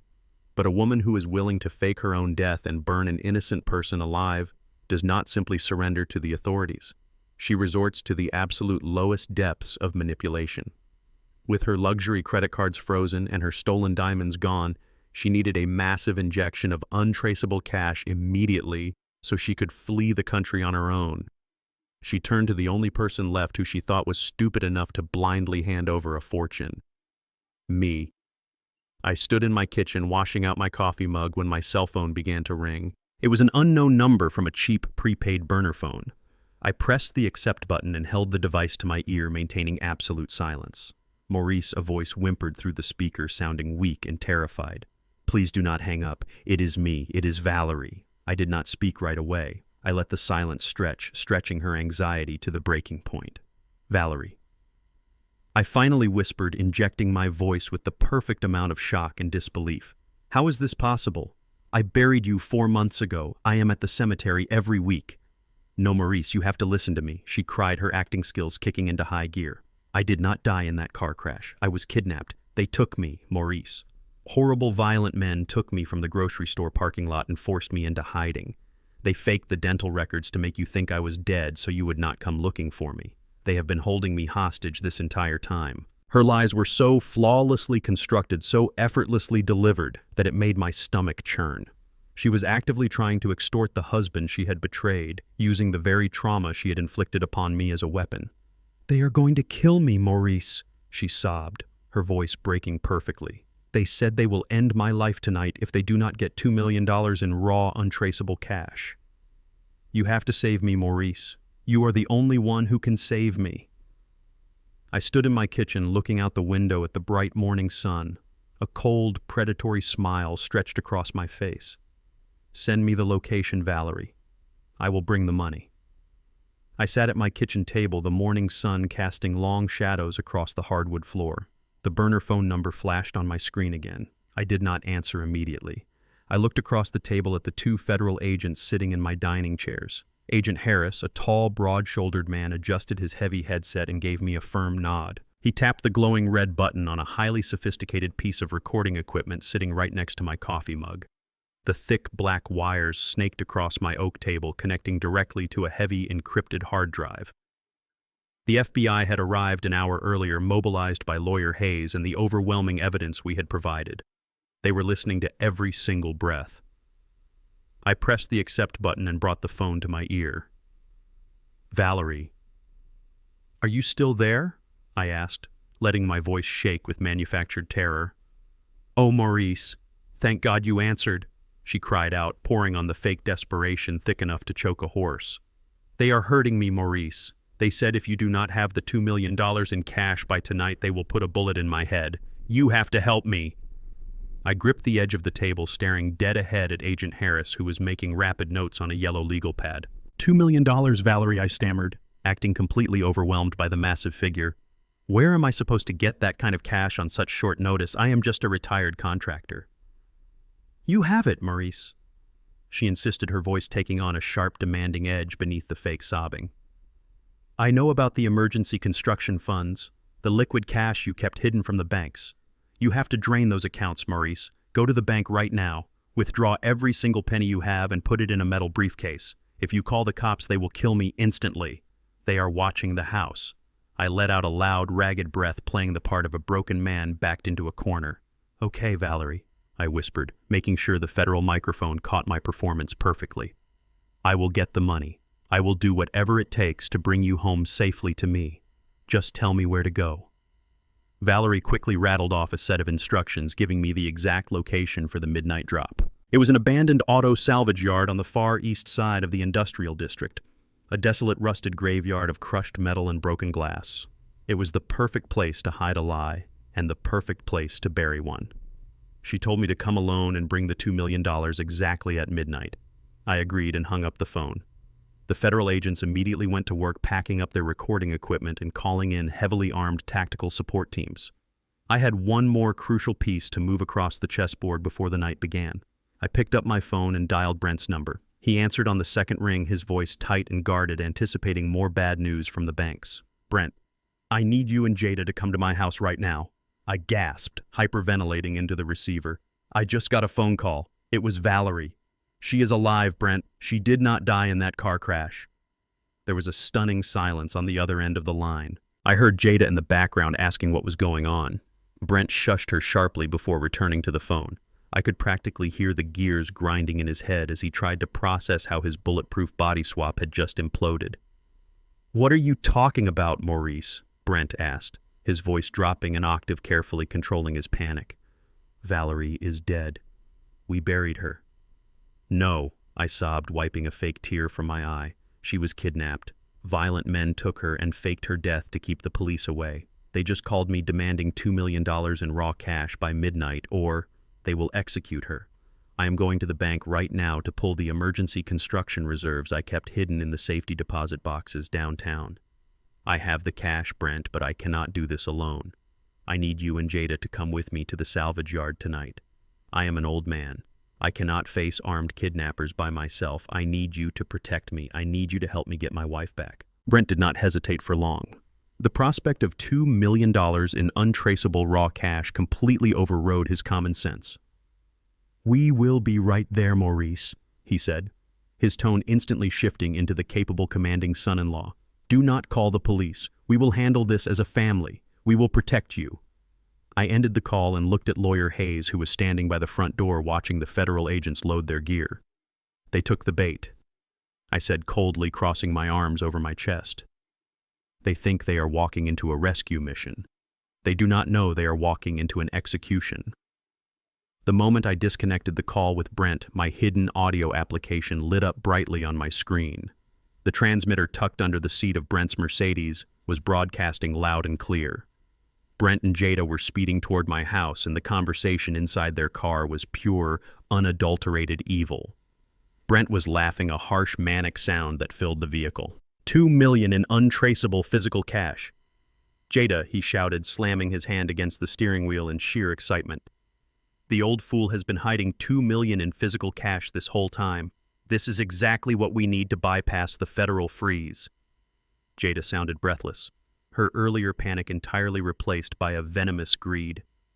But what about Mom? She asked, her voice cold and calculating. She is setting up a fake kidnapping. She probably hired some low-level street thugs to play the part so she can extort Dad and run off with the money. We cannot let her get away with this, Brent. We cannot let her expose us. Brent's response was bone-chilling. He did not sound like a hedge fund manager anymore. He sounded like a ruthless cartel boss. We are not letting her go anywhere, Jada, he growled. We are bringing my personal firearm to the drop-off. When the old man hands over the briefcase, we put a bullet in the fake kidnappers. Then we put a bullet directly into your mother's head to silence her permanently. We can tell the police the kidnappers shot her before we could stop them. We grab the $2 million in cash from your father to keep the hedge fund afloat, and we walk away completely clean. She becomes a tragic victim again, and we become the grieving heroes who tried to save her. Jada did not object. She did not cry for her mother. She simply agreed, completely willing to slaughter the woman who gave birth to her for a briefcase full of money. That is the only way to protect ourselves, Jada murmured. We take the money, and we end her. I sat in my quiet living room listening to the violent, premeditated conspiracy unfolding in real time. They thought they had engineered the perfect double cross. They thought they were the apex predators walking into a junkyard to claim their prize. They had no idea I was the one holding the leash, pulling them directly into a federal slaughterhouse. The digital clock on my dashboard flipped to midnight as we pulled up to the rusted gates of the abandoned auto salvage yard. The place was a sprawling maze of crushed metal-jagged glass and towering stacks of forgotten vehicles. The only light came from the pale moon reflecting off the hoods of wrecked cars and a single flickering street lamp near the entrance. I stepped out of my truck, gripping the handle of a heavy aluminum briefcase. The metal was freezing against my palm, but my grip was rock solid. Inside that case was not $2 million in untraceable cash. It was completely stuffed with cut-up bundles of blank newspaper packed tightly beneath a single layer of real $100 bills. Brent and Jada climbed out of their sleek Mercedes, parking it a safe distance away from the jagged debris. They walked up behind me, the crunch of gravel beneath their expensive shoes echoing loudly in the dead silence of the graveyard of cars. I glanced over my shoulder, playing the part of the terrified husband one last time. My eyes immediately caught the unnatural bulge under Brent's tailored suit jacket. He had his right hand tucked firmly into his coat, resting right on the grip of a concealed firearm. He was completely ready to commit cold-blooded murder to save his collapsing hedge fund. Jada stayed close to his side, her eyes darting nervously across the shadows, scanning the rusted-out car frames. She was sweating, shivering in the cold night air, entirely consumed by her own toxic greed. "I am scared, Brent," I whispered, letting my voice tremble heavily in the freezing wind. "I do not see anyone out here.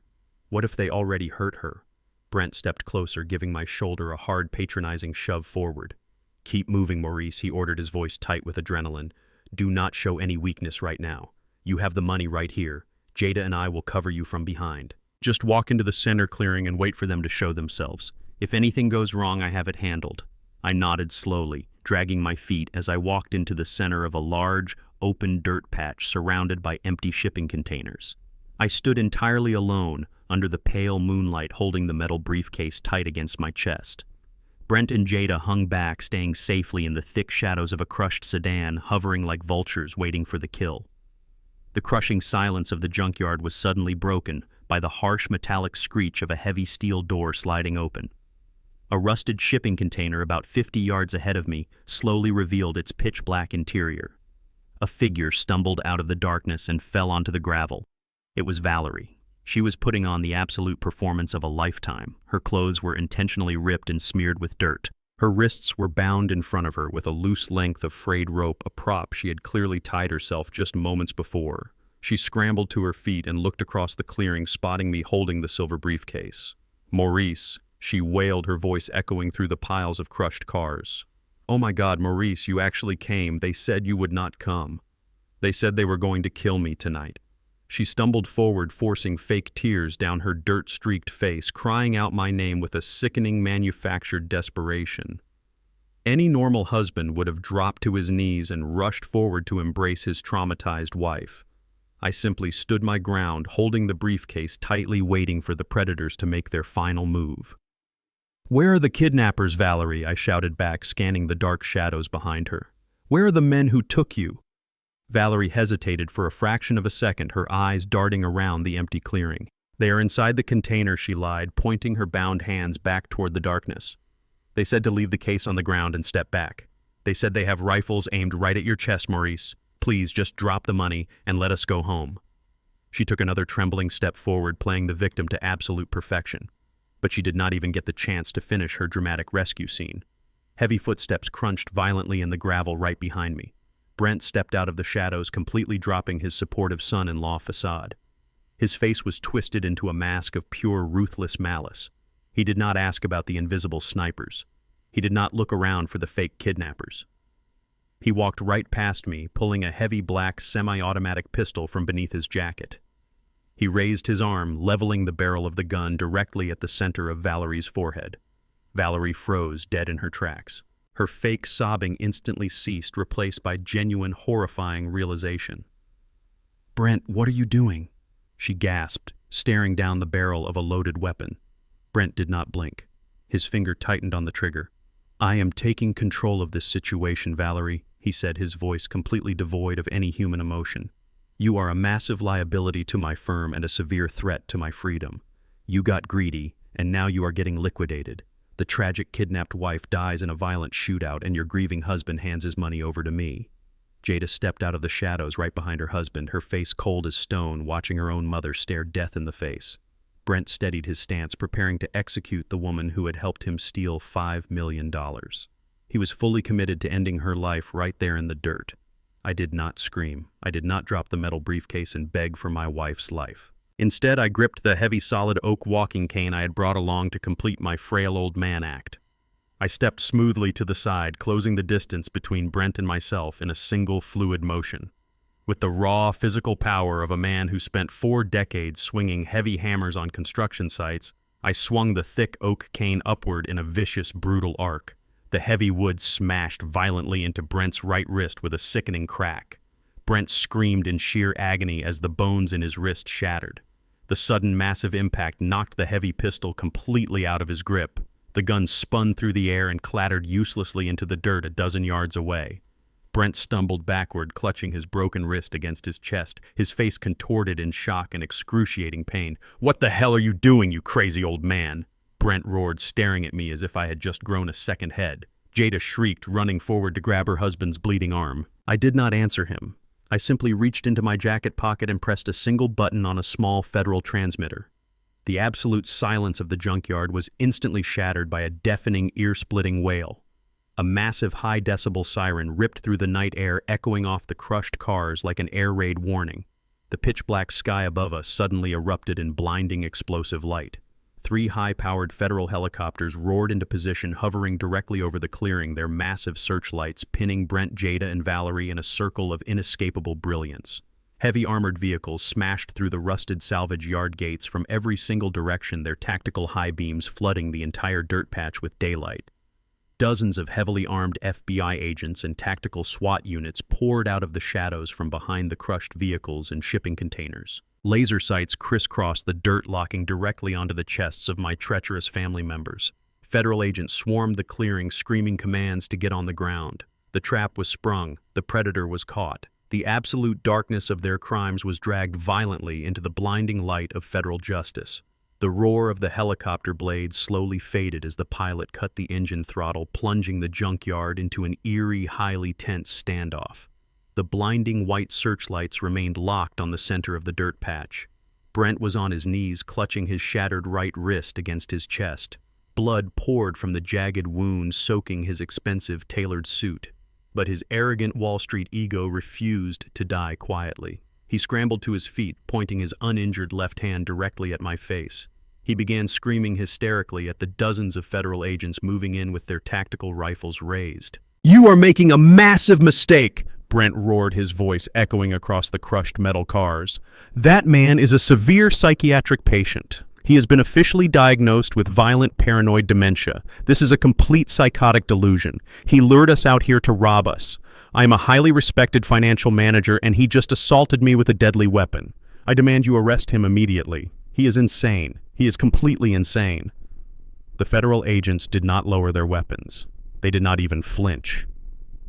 Right next to Brent, Valerie saw the heavily armed tactical units completely ignoring her sons-in-law desperate lies. She instantly realized the terrifying reality of her situation. With the cold, calculated instinct of a true survivor, she immediately turned on the people who had helped her commit murder. Valerie dropped hard onto her knees in the oily dirt. She threw her hands up into the air, sobbing violently, playing the role of the traumatized innocent victim. "Officers, please help me," Valerie wailed, forcing fake tears to stream down her cheeks. "He forced me to do it. Brent forced me to hide. He orchestrated the car crash and kidnapped me from my own home. He threatened to kill my daughter and my husband if I did not play along with his sick insurance scam. I had no choice. I am a victim. Please, you have to believe me, he is a monster. I just wanted to go home to my husband." Her performance was a masterclass in deception. She threw her own daughter and son-in-law directly under the federal bus without a single second of hesitation, hoping to buy her own freedom with their blood. I stood completely still in the center of the illuminated clearing, holding my heavy oak cane. My face was a mask of absolute freezing ice. I did not yell back at Brent. I did not curse at Valerie for her sickening lies. A man who has already won the war does not need to raise his voice. I reached into the inside pocket of my thick construction jacket and pulled out a heavy-duty digital audio playback device. It was a high-grade piece of tactical equipment Agent Harris had handed me right before we left my house. It was wirelessly linked to the master federal database containing every single intercepted conversation from the past week. I held the device up in the blinding light and pressed the large play button. The audio did not just play from my hand. Agent Harris had connected the feed to the heavy tactical loudspeaker mounted on the roof of an armored FBI command vehicle parked just 20 yards away. The crisp, clear sound of Brent's voice blasted across the entire junkyard, drowning out the harsh wind. The recording from his car played loudly for every single federal agent to hear. "The tragic kidnapped wife dies in a violent shootout, and your grieving husband hands his money over to me." The raw, unadulterated confession of attempted murder hit the clearing like a physical shockwave. Brent's mouth snapped shut, the color completely drained from his arrogant face. I pressed the button a second time, triggering the next audio file. This time it was Jada's voice shrieking in absolute terror from the driveway of my house. "The FBI is here. They know everything about the offshore accounts and the fake dental records. You ruined my life." Jada stood frozen in the dirt, her eyes wide with total horror as she realized every single word she had spoken in private had been actively monitored. Finally, I pressed the button a third time, playing the recording of Valerie lounging in her luxury waterfront penthouse.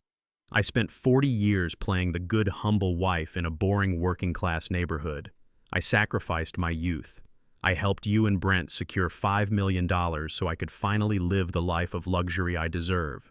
I am drinking expensive wine and looking at the ocean. I am not running anywhere." The heavy tactical speaker clicked off, leaving a deafening, devastating silence in its wake. The federal agents stared at the three criminals with sheer, absolute disgust. The undeniable truth of their murderous conspiracy had just been broadcast to the entire world. There were no more lies left to tell. The flawless masks they had worn for months completely disintegrated. The illusion of the wealthy, successful hedge fund manager, the devoted, grieving daughter, and the innocent, victimized mother shattered into a million jagged pieces. The reality of federal prison crashing down upon them stripped away their last remaining shreds of humanity. Jada let out a guttural, agonizing scream of pure hatred. She realized her mother had never cared about her safety and had manipulated this entire lethal standoff to extort them. Jada lunged forward, tackling her own mother directly into the gravel. She grabbed Valerie's hair, tearing at her face with her manicured nails, screaming that she was a selfish, greedy parasite. Valerie fought back violently, scratching and punching her daughter, rolling around in the oily mud of the junkyard like wild animals. The hypocritical family was officially tearing each other apart right in front of my eyes. Brent watched his wife and mother-in-law brawling in the dirt. He looked at the dozens of federal agents tightening the perimeter around him. His entire luxurious life was completely over. Panic and sheer adrenaline overrode his logic. He made one final, incredibly stupid decision. He lunged toward the heavy black pistol lying in the dirt a dozen yards away. He did not even make it 2 steps. Before his hand could even reach the weapon, 3 heavily armored tactical agents hit him like a freight train. They tackled Brent face first into the hard gravel, driving all the air from his lungs. An agent drove a heavy combat boot directly into the back of his neck, pinning his face deep into a puddle of stagnant black motor oil. The harsh metallic ratcheting sound of heavy steel handcuffs locking around his wrists echoed sharply in the night air. I stood in the center of the chaos, leaning casually on my oak cane, completely undisturbed by the violence unfolding around me. I watched the rats who had tried to burn my life to the ground finally turn their vicious teeth on each other. The trap had closed flawlessly, and they were exactly where they belonged, down in the dirt. The federal agents hauled Brent up from the stagnant puddle of motor oil. His expensive tailored suit was completely ruined, torn, and soaked in foul-smelling black sludge. His shattered right wrist hung at a sickening angle, securely bound by the heavy steel handcuffs digging painfully into his skin. But even with a broken wrist and a dozen federal rifles pointed directly at his chest, his toxic Wall Street arrogance refused to die quietly. He spat a mouthful of bloody oil onto the gravel right at my feet. He glared at me with a look of pure, unhinged hatred. His superiority complex was so deeply ingrained that he truly believed he was still the smartest man in the junkyard. "You think you won, you pathetic old fool?" Brent screamed, his voice raw and echoing in the cold night air. "You are absolutely nothing. You are an uneducated dirt-digging laborer. You spent your entire pathetic life pouring concrete for men like me. I am the one who controls the capital. I am the one who moves the markets. You think these federal agents scare me. You think a single night in a holding cell is going to end my career. My hedge fund manages hundreds of millions of dollars. I have the best corporate defense attorneys on the entire East Coast on retainer right now. I will be out on bail before the sun even comes up. And when I get out, I am going to bury you. I will sue you for everything you have left. I will make sure you spend your final miserable days rotting in a state-run asylum just like I promised." He was panting, heavily convinced that his financial power made him utterly invincible. He threw every vile, racist, and classist insult he could think of, trying to degrade my lifetime of hard, honest work. He wanted to remind me of my place. He wanted me to bow down to his white-collar supremacy. I did not flinch. I did not blink. I just looked at him with the calm, steady gaze of a man watching a dead insect twitching on the pavement. From the dark perimeter behind the armored FBI vehicles, a tall figure stepped smoothly into the blinding glow of the tactical searchlights. It was Lawyer Hayes. He looked entirely out of place in the rusted auto salvage yard, wearing a perfectly tailored charcoal pinstripe suit and carrying a sleek leather folder. He walked right past the heavily armed agent, stopping just a few feet away from where Brent was struggling against his captors. Hayes did not look angry. He looked profoundly amused. "You are not calling any corporate defense attorneys tomorrow morning," Brent Hayes said, his deep, gravelly voice cutting cleanly through the tension. "And you are certainly not posting bail anytime soon." Brent sneered at him violently, jerking his shoulders against the grip of the federal agents. "Who the hell are you?" "I am the man who just liquidated your entire existence," Hayes replied, opening the leather folder. He pulled out a stack of freshly printed financial documents bearing the official watermark of the federal bankruptcy court. "You see, Brent, while you were busy trying to murder your father-in-law in a junkyard, the financial markets were rapidly reacting to the federal freeze order placed on your accounts. Your hedge fund was already a fragile house of cards built on highly leveraged toxic debt. The moment the federal regulators locked your primary domestic accounts, your massive creditors panicked. They initiated immediate margin calls that you could not physically cover. Your firm did not just lose money today, Brent. It completely collapsed into absolute insolvency." Brent's face twitched. His eyes darted to the documents in Hayes' hands. "That is impossible," he stammered, the first genuine crack of fear appearing in his voice. "My creditors would never sell out my positions without consulting me. They would not sell unless someone offered them an immediate cash buyout." Hayes countered, his predatory smile widening. "And that is exactly what happened. 3 hours ago, a private corporate entity stepped in and purchased every single ounce of your toxic debt for pennies on the dollar. Your creditors took the absolute fastest exit they could find. Every loan you took, every margin you borrowed, every illegal bridge you tried to build is now owned entirely by one single blind LLC. Hayes took a step back and gestured respectfully toward me. Allow me to introduce you to the sole owner of that LLC, Brent. Maurice does not just own your house anymore. He owns your entire failed company. He owns your massive, insurmountable debt. You owe millions of dollars directly to the man you just tried to shoot in the head. You have zero liquid capital. You have zero assets. You have no friends left on Wall Street to bail you out because they all know you are a toxic federal target. You are going to a maximum security federal prison completely bankrupt. The final devastating blow landed with absolute perfection. The sheer magnitude of his total financial destruction completely short-circuited Brent's arrogant mind. The smug Wall Street predator instantly vanished into thin air.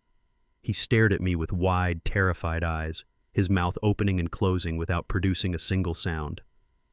The reality of his situation crushed him entirely. He had no money to fight the federal charges. He had no power left to manipulate the legal system. He was just a broken criminal covered in motor oil facing decades behind bars. His legs simply gave out beneath him. He sagged heavily against the grip of the federal agents, letting out a pitiful, high-pitched wail. He began to sob uncontrollably, weeping and thrashing his head back and forth like a terrified child. The alpha male facade was entirely gone, replaced by the pathetic whimpering of a defeated coward. He begged the agents to let him call his broker, crying out for a lifeline that no longer existed. A few yards away, the violent brawl between mother and daughter had been forcefully broken up by the tactical team. Jada had watched the entire exchange between Hayes and her husband. She saw the absolute ruin of her wealthy lifestyle flash before her eyes. With her husband weeping in the dirt and her mother handcuffed against a rusted car, Jada realized she had absolutely nothing left in the world. She dropped to her hands and knees, scraping her skin against the sharp gravel. Her designer dress was torn and stained with mud. She crawled frantically across the dirt, ignoring the shouts of the federal agents commanding her to stay put. She reached my feet and threw her arms around my heavy leather work boots. She pressed her tear-stained face against my shins, sobbing with a desperate, suffocating panic. "Dad, please," she wailed, her voice cracking violently. "You have to save me. Please do not let them take me away. Brent manipulated me. Mom poisoned my mind. I was just confused. I just wanted my family back. I love you, Dad. I am your only little girl. Please show me some mercy." I looked down at the woman hugging my boots. I looked at the daughter I had sacrificed my entire youth to protect. I listened to her desperate pleas for mercy. But my heart was a cold, empty vault. There was no fatherly warmth left inside me. The fire she had started had burned every last drop of my love into cold gray ash. I looked down at the woman weeping at the tips of my boots. The daughter I had carried on my broad shoulders, the little girl I had worked 80-hour weeks to put through the best schools in the state so she would never have to know the bitter sting of poverty. She was clawing at my leather boots, her expensive designer dress completely ruined by the foul, oily mud of the junkyard. She was pleading for a fatherly love she had willingly traded for blood money just a few hours prior. I did not bend down to comfort her. I did not reach out to stroke her hair. I calmly shifted my weight and wedged the thick rubber tip of my heavy oak cane directly between her clutching hands and my footwear. With a slow, deliberate motion, I pried her fingers away. I pushed her back into the dirt. My movements were not violent, but they were absolutely resolute. There was not a single ounce of mercy left in my eyes. I looked at her with the cold, hollow detachment of a man inspecting a cracked foundation that needed to be permanently demolished. "You do not get to play the victim, Jada," I said, my voice flat and devoid of any parental warmth. "You stood in a cemetery and cried over the charred bones of an innocent woman while your mother drank expensive wine 50 miles away. You sat in my living room and watched me grieve.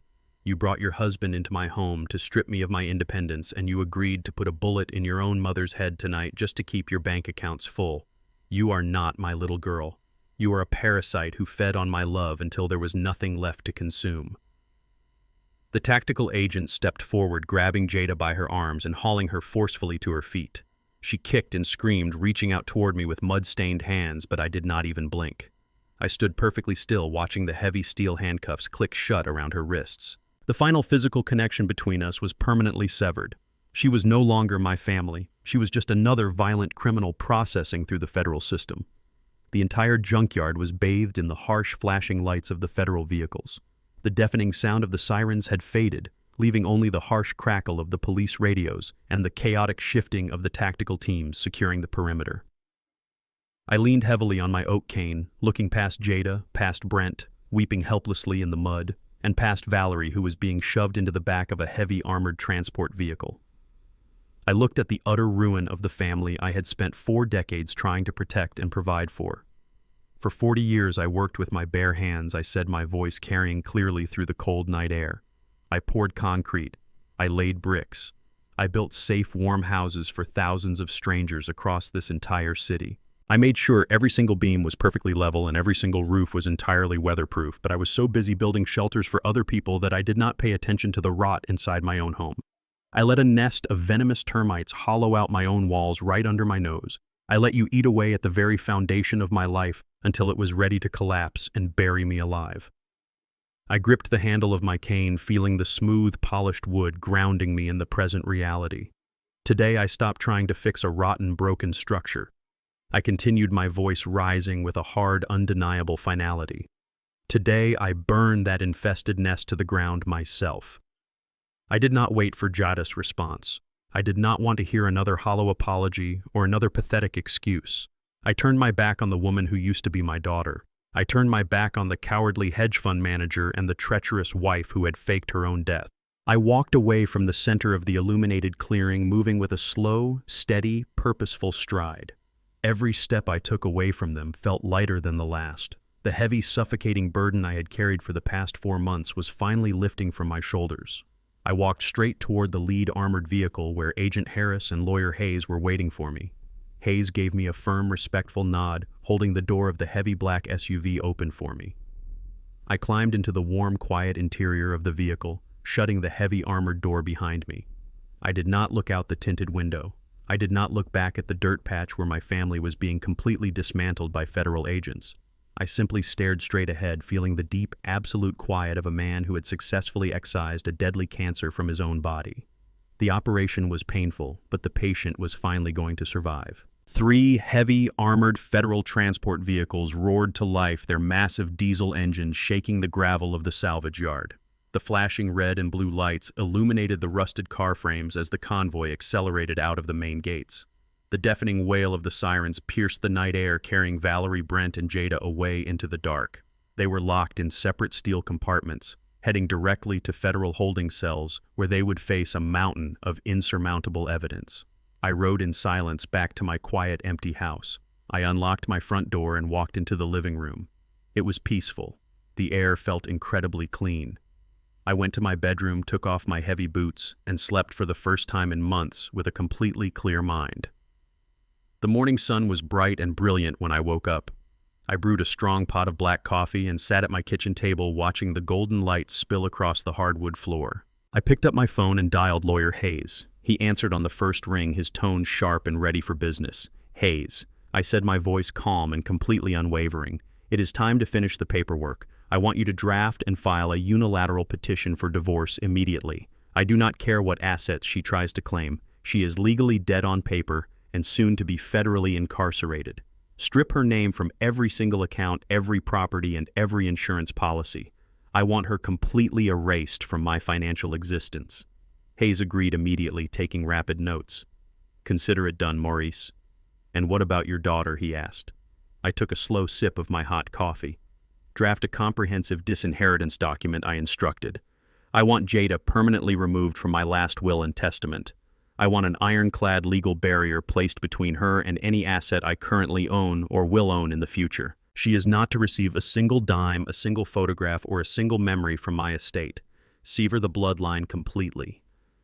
Hayes promised to have the documents ready for my signature by noon. I hung up the phone and leaned back in my wooden chair. The legal execution was complete. The fraudulent power of attorney was destroyed. The toxic family was banished to the federal penitentiary.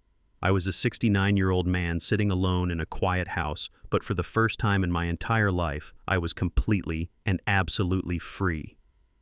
The federal trial began exactly 1 month later, moving with a relentless, terrifying speed that only the United States justice system can achieve when presented with an airtight case. I sat in the front row of the massive mahogany-paneled courtroom every single day. I wore a tailored dark suit matching the solemn gravity of the room.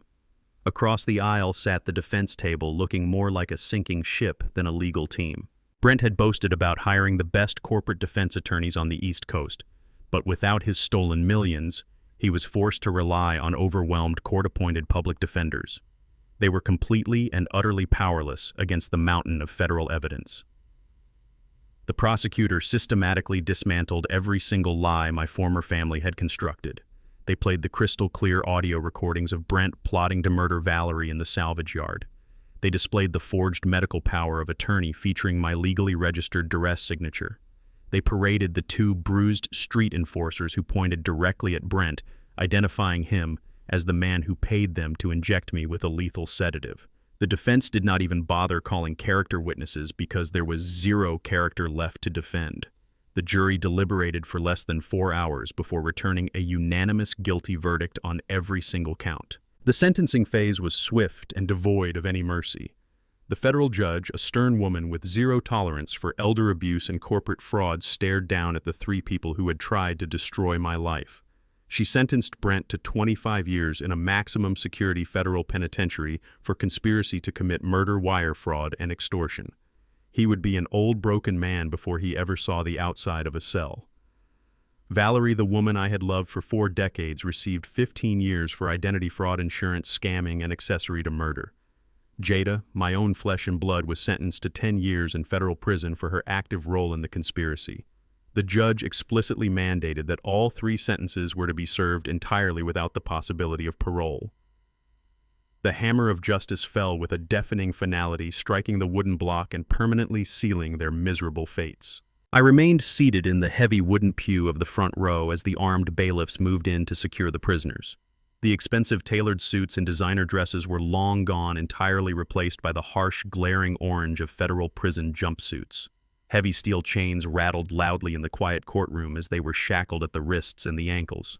Brent kept his head bowed, staring at the floor, completely stripped of his Wall Street arrogance. He looked small, weak, and entirely insignificant. Valerie was weeping silently, her shoulders shaking as the bailiff grabbed her arm to guide her toward the holding cell doors. She looked back over her shoulder, trying to meet my gaze one last time, perhaps hoping to find a single shred of the husband who had protected her for 40 years. I did not blink. I did not offer a nod of forgiveness or a scowl of hatred. I simply looked through her as if she were made of glass. Finally, Jada was pulled to her feet. The daughter I had carried on my shoulders and worked double shifts to put through college was now a convicted federal felon. She did not look back at me. She kept her eyes fixed firmly on the ground, shuffling slowly toward the heavy steel doors that would separate her from the free world for the next decade. I watched the heavy doors swing shut behind them, listening to the loud metallic click of the locks engaging. That was the exact moment the heavy weight I had been carrying for the past 5 months completely lifted from my chest. I placed my hands on my knees and pushed myself up from the wooden bench. I grabbed my heavy oak walking cane, not because I was weak, but because it was the very tool that had helped me disarm a murderer and reclaim my entire life. I turned my back on the courtroom and walked down the long marble corridor of the federal building. My footsteps echoed steadily against the polished stone, ringing out like a steady heartbeat. I pushed open the heavy glass doors at the main entrance and stepped out onto the wide concrete steps. The morning sun was brilliant and warm, cutting through the crisp city air. The bright golden light washed over my face, melting away the cold darkness of the courtroom. I stood there on the steps of the federal courthouse, taking a long, deep breath of the fresh, unburdened air. The sprawling city buzzed with life and energy, completely indifferent to the drama that had just concluded behind those heavy doors. I was 69 years old. I had lost my entire family in the span of a few months, but I had not lost my life. I had saved my own soul from being devoured by parasites. I smiled, looking up at the clear blue sky. It was a beautiful day to start entirely over. Exactly 1 year later, I stood leaning against the polished glass railing of my newly purchased beachfront mansion. The massive three-story property overlooked the crashing waves of the Atlantic Ocean, a completely tranquil sanctuary far away from the dark memories of my old life. The ocean breeze was cool and carrying the sharp, fresh scent of salt water. I was not standing on that massive balcony alone. To my left stood Tate wearing a relaxed linen shirt holding a crystal glass filled with premium-aged bourbon. To my right stood Lawyer Hayes looking completely at ease without his usual tailored courtroom armor swirling the amber liquid in his own glass. The three of us had forged an unbreakable brotherhood born in the fires of a federal takedown. We raised our glasses, bringing them together with a sharp, resonant clink. We were celebrating a massive achievement. The $10 million plot of commercial real estate I had given away was not just handed over blindly. Hayes and I had worked directly with the Veterans Charity and the state to develop the property into the largest free legal aid and protection center for vulnerable senior citizens in the entire country. The facility was officially opening its doors today, fully funded and staffed with top-tier attorneys and investigators dedicated exclusively to dismantling the exact kind of financial predators who had tried to destroy me. I took a slow, deep sip of the smooth, burning bourbon, feeling the warmth spread through my chest. I looked out over the endless expanse of the deep blue ocean, watching the waves crash and retreat in a timeless, steady rhythm. I had spent 40 years pouring concrete building shelters for other people while ignoring the rot slowly eating away at my own foundation. But I had finally taken the sledgehammer to the infested walls. I had swept the garbage completely out of my life, permanently securing my peace of mind. I was a wealthy, free, and highly respected man, surrounded by genuine allies who had proven their loyalty when the stakes were a matter of life and death. The sunset painted the sky in brilliant shades of fiery orange and deep violet, casting a warm, golden glow over the balcony. I took another sip of my drink, listening to the sound of the ocean and the laughter of my friends. The storm was completely over, and my foundation was finally rock solid. If there is one profound lesson I learned from this entire nightmare, it is that shared blood does not automatically guarantee loyalty. We often blind ourselves to the glaring red flags waving right in our own living rooms simply because we desperately want to believe in the illusion of a perfect family. But ignoring the rot does not stop it from spreading. True strength is not just about building a life, but having the courage to tear it down when it becomes toxic. You must protect your peace and your dignity at all costs, even if it means walking away from the people you once loved the most. If my journey gave you the courage to stand up to the toxic people in your own life, please hit the like button and subscribe to the channel for more stories of ultimate justice.